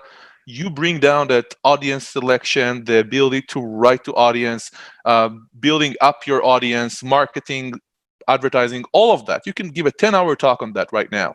Yes. And yes, I can talk for 10. In fact, I was asked to speak at a Romance Writers of America club meeting in Houston, and I got to speak at the Houston Space Station. They have meeting rooms there, and so there were 30 or 40 romance writers.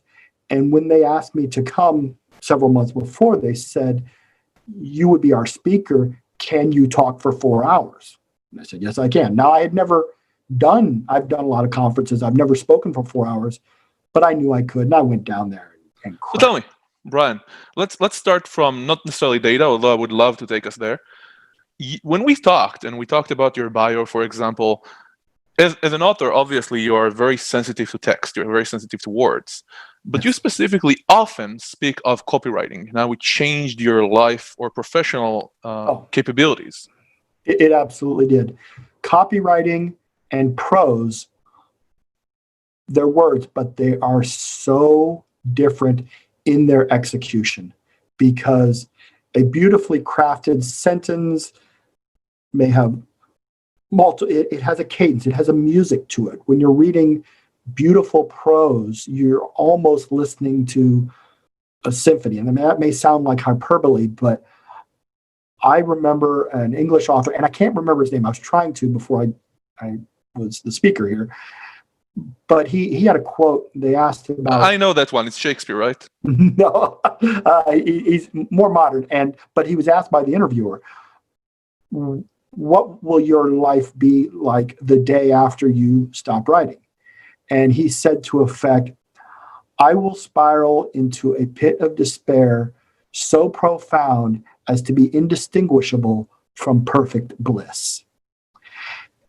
And that is brilliant writing. It had a visceral feeling for me because it immediately made me hate him with a white hot passion. I'm an optimist, and so somebody reveling in despair as bliss, and I went from, well, I simultaneously was awed by the brilliance of that sentence and the visceral reaction it had within me. That is the power of prose. The power of copywriting is that people who are reading copy, they're in the Facebook mindset.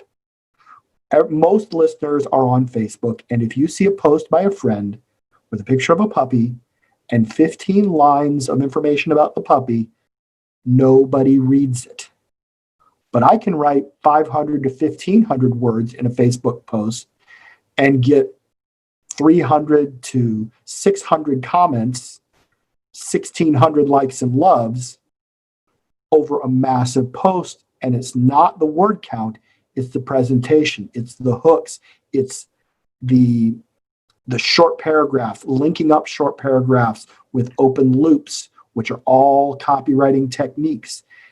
It's different than prose. And the big difference for authors is you need to master both, because prior to learning copywriting, because I was doing Amazon ads, it would take me paying for 30 clicks to get a new reader. After copywriting, the month after I went down that rabbit hole, it took me 12. Now, I'm a data guy. I had literally, at the time, I think I had 500,000 clicks worth of data on over 100 million impressions. So I had statistically significant data across, at the time, I written in 5 different genres. So I had multiple genres, statistically significant data. And as I rewrote each description, they dropped from 1 in 30 to 35 down to 1 in 12. That was 4 or 5 years ago. In that time, I've improved as a copywriter. And now my descriptions convert at 1 in 8 to 1 in 10. And I just had a gentleman who is a client. I wrote his description back in February. At the time, he was getting 400 Amazon clicks. His conversion rate was 1 in 35, somewhere in there. So he was getting approximately 12 readers for 400 clicks. We rewrote his description, and over the next 400 clicks, he got 50 readers. Interesting. So I keep wondering as you're speaking, looking at what was done with Star Wars in the 70s, and now Dave spoke of Harry Potter and trying to get it in front of as many people as possible. When I see your posts sometimes, I notice that I'm drawn in, but I also notice that I'm drawn into... There are a few things that are truly attractive to me in the world when I'm a professional hat on, and one of them is feeling that the person comes from the trenches. They know what they're talking about. They have been there with me, and I can trust them on it. And I don't. What does the line that actually knowing your stuff, putting the data out there, help you, or do you think you could have done the same? It sounds like a silly question, but do you think you would have done the same just by your marketing techniques? Well, whether I had ever mention the data publicly or not wasn't the point. I'm a data analyst. I'm a reasonable writer. This is a point that I think those out there who are interested in maybe writing books should remember. Not only did I not have any training in writing, my books, my fiction at least, for the most part, the book ones are 4.1 books as far as the rankings. My author friends, I have many, many author friends that are 4.5, 4.6, 4.7 on their first book. Now, books 2 through whatever, those are always high because you only get the people that like the first book reading the second one, so they're biased and it skews the numbers up. But on book ones, I'm only an average writer. But I'm an above average data analyst. I'm a great data analyst. And that's my point. Is that whether I had ever shared the numbers or not, nobody calculated conversion rate before I wrote about it in Mastering Amazon Ads. That's now a standard thing that is preached because none of the people listening, nobody gets data analytics training. It's not part of high school.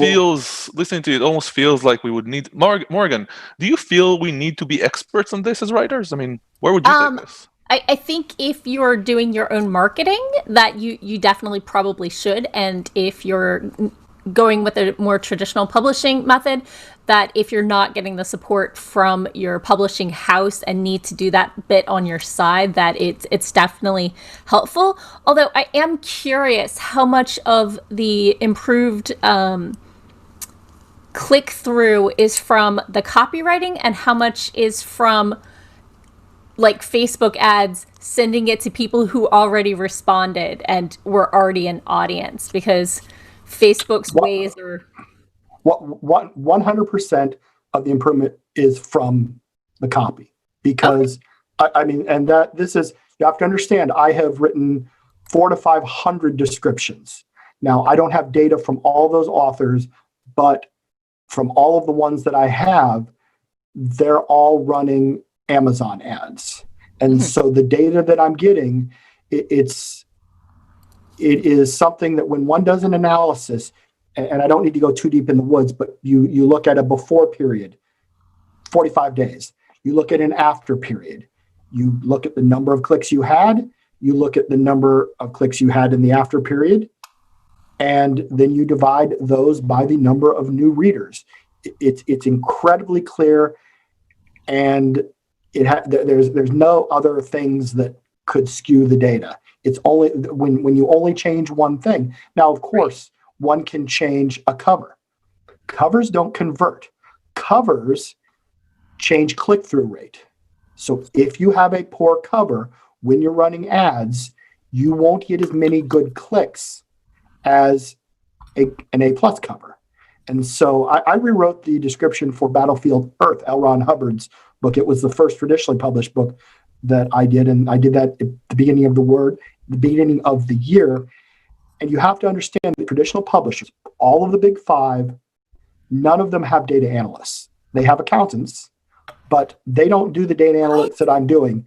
And they wrote me 3 weeks later and said, without any change, and this is a book, I don't know what year Battlefield Earth was published, but they manage his estate, all of his books. A couple weeks ago.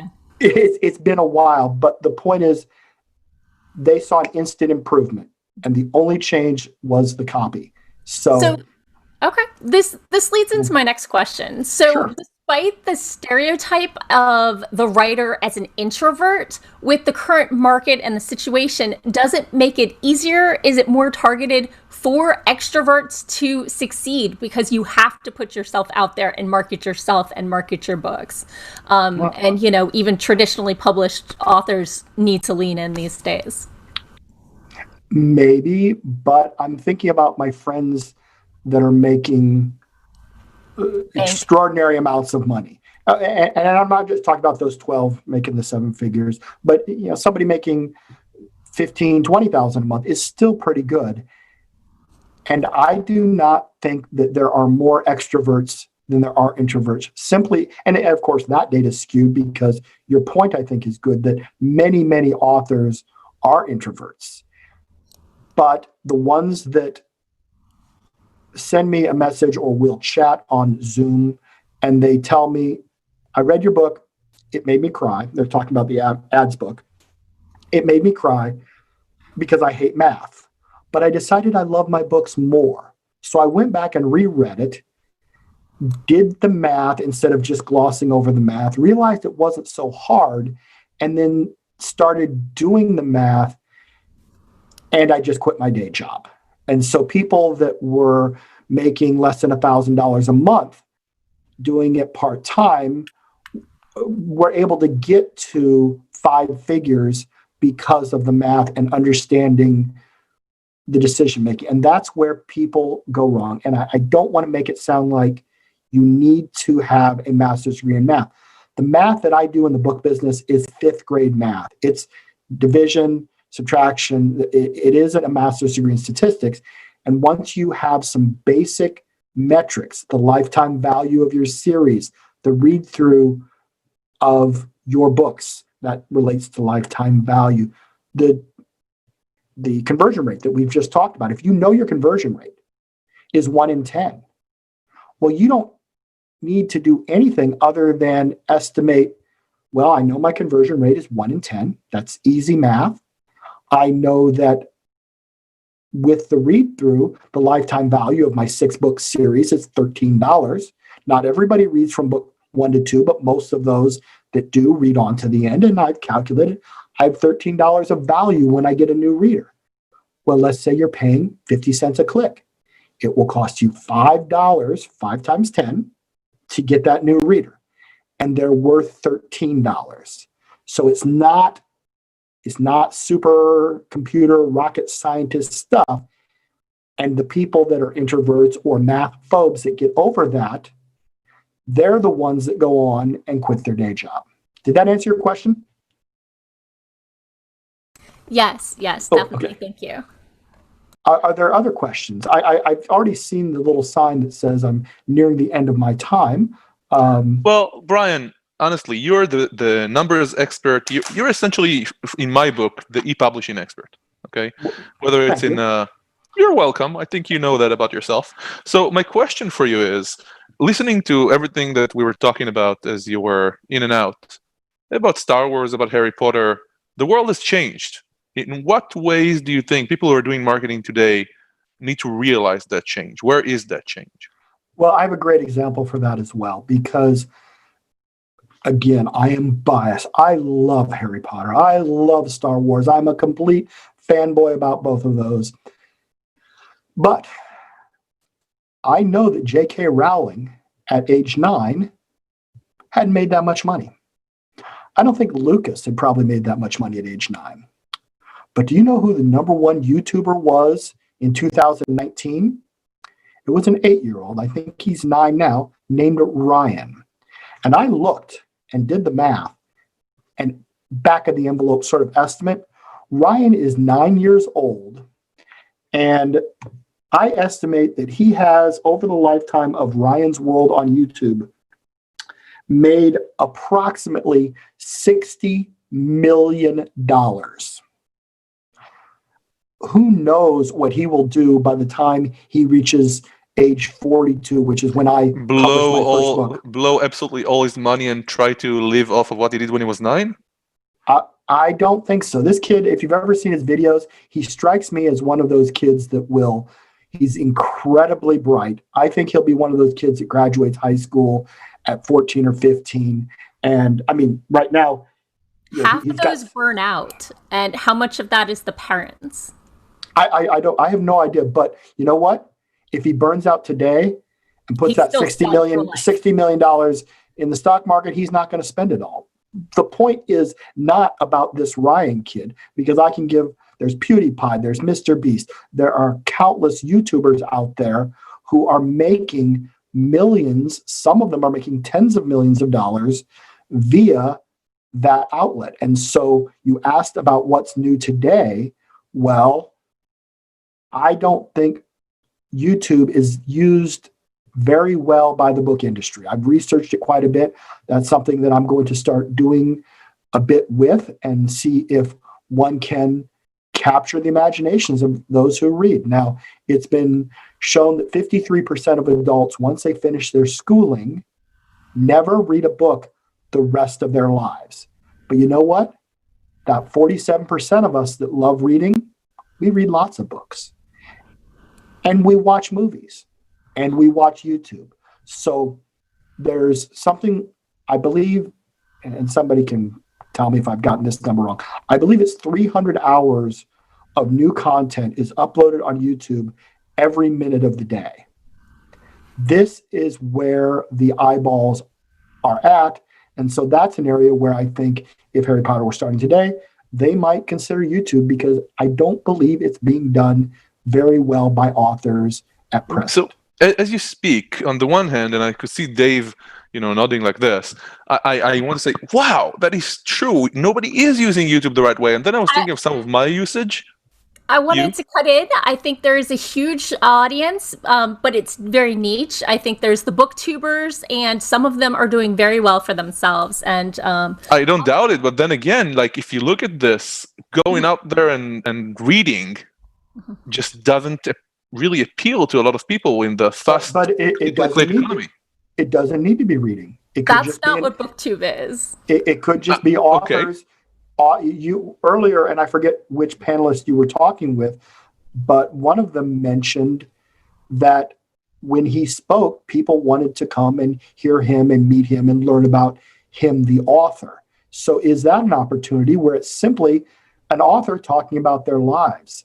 There's a bass player, the guitar, bass, named Davey 504.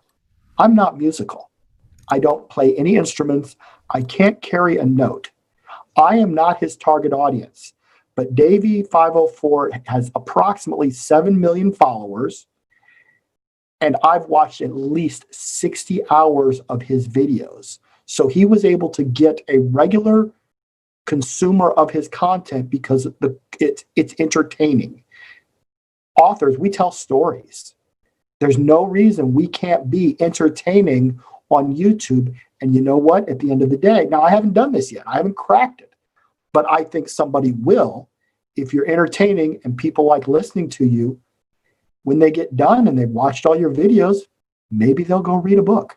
I'm thinking back to Harlan Ellison with the Sci-Fi Channel news thing that happened in the 90s when he would come in and diss everybody and call everybody. That's a great example. But the thing is, looking at YouTube, looking at all these people out there, as you said, it needs to be cracked in a way. I don't know. I mean, I have never heard of BookTube. Maybe Morgan can step in here. But I think about Twitter. And this may be something that a lot of people will not appreciate. But I've seen tens, if not hundreds of thousands of writers on Twitter. And everybody gets on Twitter because writers are told they should be on Twitter. And then I see all these writers following each other in, I will not mention the term I want to use, but it's a swamp. And I don't think most of these people will actually read them ever. So right now there is an opportunity. People have not cracked it. They need to take a risk. They need to go out there and try to do something with YouTube. And then it will, once it's done, there is a short amount of time where it's that effective, where somebody can really reach the top before it becomes everybody doing the same thing. Well, how do you... That's a valid point. Whoever is the first author to get 5 million YouTube followers, they will have an advantage over the people that come later on. Absolutely. But it's just a platform that an author can get into. They can create a book trailer. They can do it themselves, whereas they can't afford to run an ad on network TV. So they would not be book writers anymore. They would be writers going for that kind of medium. Well, I think they could be both, because one could certainly keep writing their novels, keep doing what they had been doing in the past with whether it's Facebook marketing and Facebook. And I didn't mean to imply that Facebook wasn't a great way to market books. It was just in response to the question. My data was not based on Facebook ads. It was Amazon ads. The point being is that there's the new things that are coming up. Twitch, live streaming video game playing. That's a new thing. Do I think that we're going to get live streaming authors reading their books? I mean, I've done a little bit of it. It hasn't taken off. But authors are, to a much lesser extent, can be celebrities. And if you can connect with your readership and you have 1,000, 5,000, 10,000 followers on YouTube that are rabid and loyal, well, then you can say, hey, you know what? I wasn't going to tell anybody this, but I've been writing a new book in the such and such series. It's a prequel. It's a little off from the side. It's from a minor character that a lot of you love, and I'll tell you more about it next week. And start building up that anticipation like they did with Star Wars, showing it on the screens. And you do that for a year, you could build up a ferocious appetite among that tiny, tiny group that adore you. So some of the author tubers and booktubers that I follow, like Kim Chance, has over 30,000 subscribers. There you go. A Booktopia has 359,000. So they're niche, but people in those communities are definitely there, and I've got another on my feed with 82,000. They're out there and people are using it. I just don't know that people outside of their genre, their market, may not be as aware, but people are definitely using YouTube and definitely having a lot of success with that. Yeah, 359,000. I just looked up Booktopia. That's a lot of people. And I would estimate that Booktopia, because it's typically women earn more on their ads than men, and so 42,000 times 3, I would estimate Booktopia just from her channel has earned over 6 figures. If it had been a guy, it probably would have been closer to 70,000, but she's probably around 150 to 160,000 in revenue just from her channel. And she's been working on it since 2013. So it is still very much in its infancy. Definitely. But people are there and definitely pushing forward the market and the audience. Which brings the question as far as if you had written another J.K. Rowling, how do you reach the kids out there? Maybe you reach the kids through a Twitch channel, because there are a lot of gamers, professional gamers. I used to live on the Strip in Las Vegas, and one of the big arenas was just down the street from me at Luxor. The gamers that are professionals making, if they play for a team, they make worst case scenario $100,000 a year, are in the 16 to 18-year-old range, a few 14-year-olds. But these kids then have Twitch channels, and they get massive following, and that is, they can use it for branding. So there are all of these social media tools out there that I think the next generation who figures out the best way to take advantage of it. Now, Twitter was a great example. I've sold some books on Twitter, but not probably in the last 5 years, because Twitter has gone from a place where it used to be community, having chats with people back and forth, to every single post has a link. Every single post is marketing, and you can't be 100% marketing. I think this is a good moment for us to bring the rest of the crowd in. Sure. Dave was been nodding on about some things and putting his hands on his head, no, about some other things, and Craig, and kind of... Well, I might be wrong. Dave is, well, I'm more than happy to listen to a rebuttal. I don't think it was about you. I think it was about the market, but I don't want to speak for him. Dave, what about your books? I don't actually recall what I was shaking my head against. I guess I'm shaking my head against about the ignorance of publishers who don't recognize that there's a new style of marketing coming. Publishers are used to a style of marketing where they put the books in the bookstores, people go buy them, they have no contact with the person who bought the book, they don't know if the book was read or if they liked it or anything like that. And we're moving into a time when a Twitch channel or a YouTube channel or good Facebook group is far more valuable than a publisher. And I think that Brian understands that. Most of the people that I know who are doing really well as writers right now, and when I say really well, they're getting the 5-star reviews and stuff, are data analysts who understand who their audience is, and they're writing to their audience, and they have new methods of promoting their work that are under the radar of major publishers. Well, one of the advantages of self-publishing is the speed to market, the flexibility to write to a niche, and the ability to get lost in the crowd. Well, one can certainly get lost in the crowd, but if you decide you want to write a romance novel, a guinea pig shifter romance novel, which I don't believe is a genre, but let's say you love guinea pigs, and you come up with the great tagline, he's the perfect boyfriend, and he fits in your pocket. Well, is there a market for guinea pig shifter romance? Maybe, maybe not. But maybe in Japan. The point is, if you wrote it, you would find out. If you wrote it and pitched it to the big five, you would not be given a chance.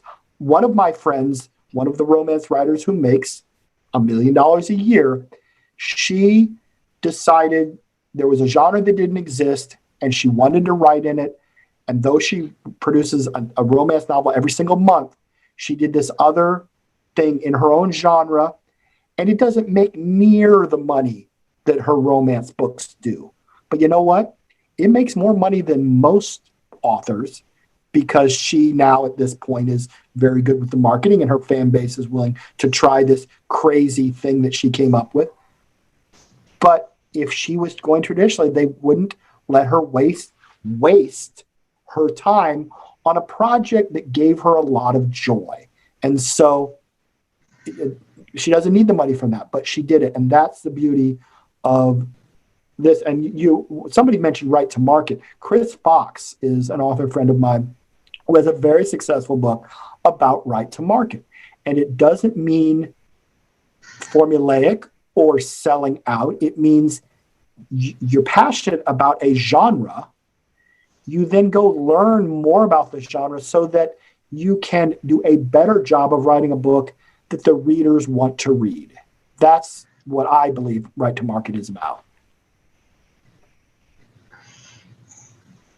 And this is what we call dead air, which is great in the I actually like to leave dead air out there sometimes. I can tell you that when I was a teenager, I did a little bit of radio, and even 1 second of dead air was horrible. Here, I'm willing to create that awkwardness to see who wants to step in. It's kind of like a deadlock in computing. Who's going to get into that intersection first, and you're all stuck.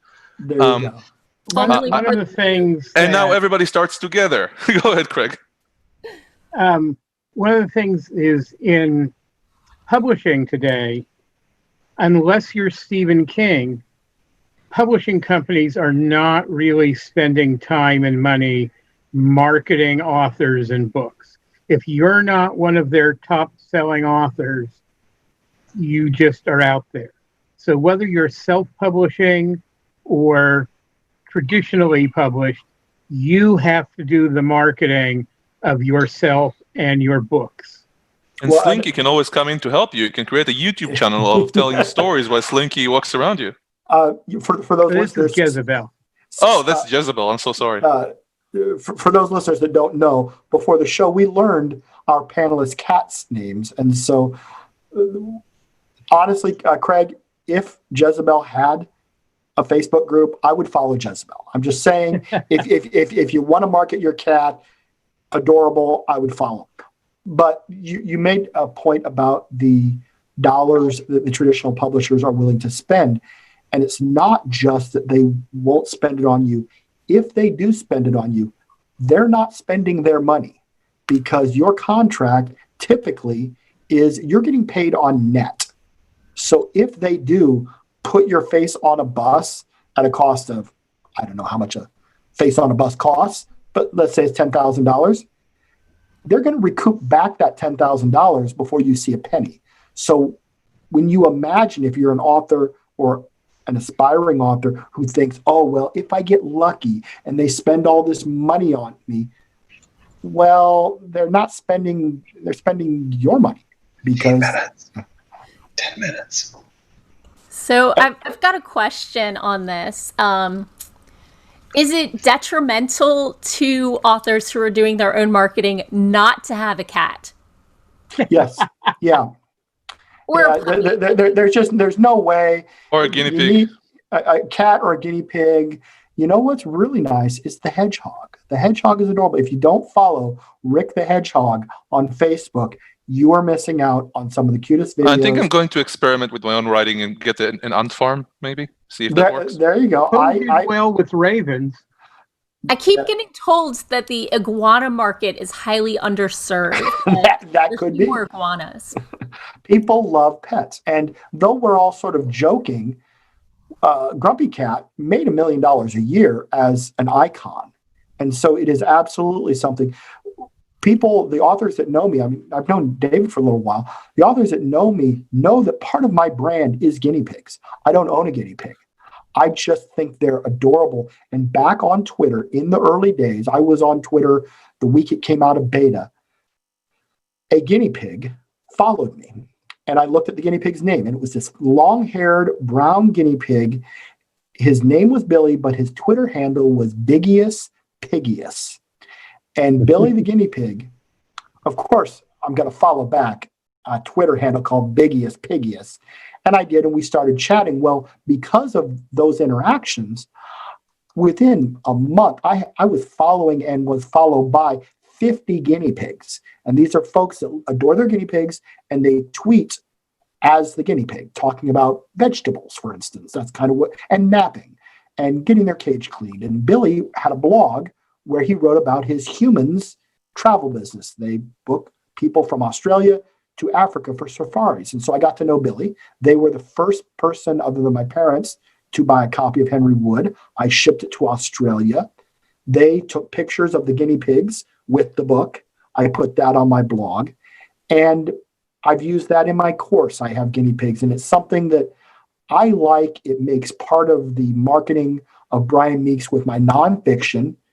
It lets me do fun things. So I use guinea pigs all the time. And if you have a passion and you can work it in, maybe you like music, maybe you played the French horn. It's something that you can get excited about other than just, I write these books. It's an element that lets people get to know you. And when you can connect with an audience, we've been talking about fiction. Well, there may be folks out there that want to write nonfiction books. And I've experienced in that as well. As I built 2 Facebook groups up to about 11,000 people in total. Now, some people are part of both groups, so that's not unique numbers. But when I built the first Facebook group, and this is using social media, I launched the group on February 24th, 2017, Mastering Amazon Ads, an Author's Guide -beta. It's still there. And I told people, I said, I'm writing this book about Amazon ads, and there wasn't much out there at the time on Amazon ads. I'm going to write it and share the chapters as I'm creating them with the group. You'll get the stuff early, but I want you all to promise me that on the day that I launch, you'll buy the book, and it's going to be priced at $9.99. And they were all fine with that. And so from February 24th through July 15th, the day it launched, I was spending close to 8 to 10 hours a day, every day. I took 2 days off during that period, every day interacting with the group. If somebody had a question and I couldn't explain it to their satisfaction in the group, I'd get on a phone call, or I'd set up a GoToWebinar. And that's how I built my group.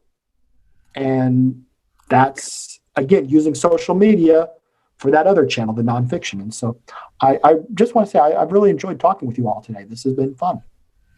I had one more follow-up question to that. I've heard that, teens and kids aren't really using Facebook. They're doing TikTok and Instagram and everything like that. Sure. So building groups is harder in Instagram and that sort of thing. How do you change your approach when your audience isn't on the platform that you're comfortable with? Well, honestly, I've never used TikTok. I'm familiar with it. I've done a little bit with Twitch, but not with the idea of trying to reach readers, just because I like learning about this new stuff. So yes, there may not be groups out there. It may be harder. Maybe I know a young person that's done well with Goodreads. Goodreads scares a lot of authors because there's so many harsh reviews from Goodreads. But I know this younger woman who has figured out a way to connect with her younger readers through Goodreads. So I can't give you a playbook necessarily for the 14 to 22-year-old age demographic, but it's likely something that's new out there or is coming. I agree. It's hard to do groups on those platforms. I don't have a good answer. Sorry, the answer is I don't know. And that's always good to know that you're comfortable saying when you don't know something. That's much better than the opposite. Well, I mean, I can guess and I can theorize, but just like with YouTube, what I was telling the folks there about YouTube is a theory. And it's a theory that I'm working to prove or disprove. When I talk about conversion rate, I have hundreds of thousands of data points backing it up. And so that's no longer theory. When I talk about pricing of a book, don't ever price your book at 99 cents is wrong for 99% of the population. 1% of the population should be pricing their books at 99 cents, but most should be pricing them at $4.99. I could talk for an hour just about that, but it is based on my degree in economics, actual data, actual math that led me to those conclusions. And so I can give theory, I can give proven stuff, and sometimes I can just give a best estimate. Thank you. So, any last thoughts? Let's go to Dave. You're on mute. I'm sorry. Yeah, no, I think you're right. As far as reaching young audiences, I don't know what the platform is going to be 3 months from now. And so when it comes to reaching them, it sort of behooves you as an author to go master them as fast as you can, or when the time arises. That's really all it comes down to. Yeah, I agree with Dave. If you don't know the platform, if you don't know how to reach out to it, find some friend of yours who does, and have them give you instruction on what they're doing, how it works, and how you can maybe get into it. I want to, at this stage, thank everybody. I really appreciate when we're able to share and save these stories of the past, of how things happened, and kind of like the MBA stories. They seem to take a story, take it out of proportion, cheat on what they're actually saying, and then you have a story for the coming ages, for young students to learn and be inspired by. And I find that we don't do that enough in most other things. So Craig writing his book, Brian and Dave also willing to come in here, and of course Brian taking us through the future and his strong belief on the author. I guess I'm going to put words into your mouth. Gig economy. We are all micro entrepreneurs now. No, I accept those words put into my Then they're mouth. yours. They're yours, sir. You said them. But on that, I actually want to turn to Morgan and ask Morgan now. As I never warn people when I do this, which kind of is a bad move on me. But Morgan, you're now a writer trying to get out there and trying to spend time, and time is such a hurtful commodity. I would use that combination of words. I'm not sure that works. Dave will tell me later. How do you choose where to spend your time? If you should market, if you should write, what are the challenges you're facing? For me, my biggest challenge is I like to call it the Little Mermaid syndrome. I want to be where the people are, even if that's not where I necessarily want to be. So I end up. They say to pick 1 to 2 social medias and focus on that. And instead, I'm a blogger, vlogger, author tuber. You can get my stuff on like a email if you actually like email. I hear that some people do like stuff in their inbox. And so it's really hard to know where you should focus. And I'm really bad at picking. So I end up focusing on all of them because I don't recognize limits and I don't like sleep. Sleep is very good for you, but never sleep. Never go there. Once you're there, enjoy it. But actually, let's pick that up as a last kind of couple minutes as we wrap this up. Can I ask Morgan a question? Of course. Go for it. Are you enjoying the process of being in all of these places? It seems like you are. I love meeting people. I love sharing things that I learn that I find helpful and making sure that, people can learn from maybe not my mistakes, because that would require me being further along in the process than I am right now. But, to make sure that they're not misstepping and that they're following in the footsteps of those that have come before. Not that, trying new things isn't great and amazing, but you need to know what exists before you can deviate. Absolutely. I just wanted to follow up on that and say that there are, Craig Martell and Michael Ondelay constantly say there are many ways up the mountain. I have chosen, fiction-wise, to write across 6 different genres. I would have made more money writing just 19 books in the Henry Wood series. I can prove that with the math. But there's value in the joy it brings you. So I get a lot of joy of trying new things. And so I think the overwhelming flood of questions that new authors have can be debilitating. But if you are doing it in a way that makes the ride enjoyable, then that's probably a good way. Does it mean you shouldn't ask opinions and get advice so you may think of a different way to do it better? You should absolutely do that. But I think I want to channel a Jewish mother. Oh, beat yourself up.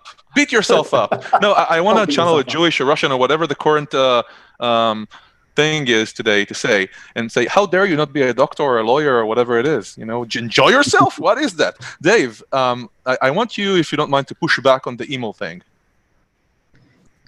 Push back on what? On the email? On saying, yes, should authors open their own newsletters and maintain that email channel? There's no one way to do it. That's the thing. A lot of times people will say, if you want to market a book, you've got to do any 5 things will help you double your chances of becoming a bestseller. The problem is you don't know what 5 things they are. And for you, it might be a newsletter. For somebody else, it might be a Twitch channel. Somebody may actually do it with Twitter. I don't know. And I think that you should gravitate towards the things that you feel like you're good at and that you enjoy. Yeah. If you're on a social media or a platform because you feel you should, and you feel like it's a chore, that inauthenticity is going to come across and going to drive people off. They're going to feel like they're marketed at rather than communicated with, and that, derails all the effort that you're putting into it. I think these are smart words we can wrap up with. Thank you, Craig, so much for starting us on the path to this show. It's Thank because you. of you and due to your inspiration. Brian, for coming in and putting us on the path to 2020. Dave, as always, for giving us the knowledge and the stories. And with that, next week, we're going to have an entire show on AI and ethics. And we'll see you then. Bye, everybody. And if the panelists can stay with us, we'll have a little chat. Bye. Thank you. Thank you. I'm happy to hang out and chat. I'm a bit of a mingler. A bit of a mingler, really. Just a bit. Just a bit.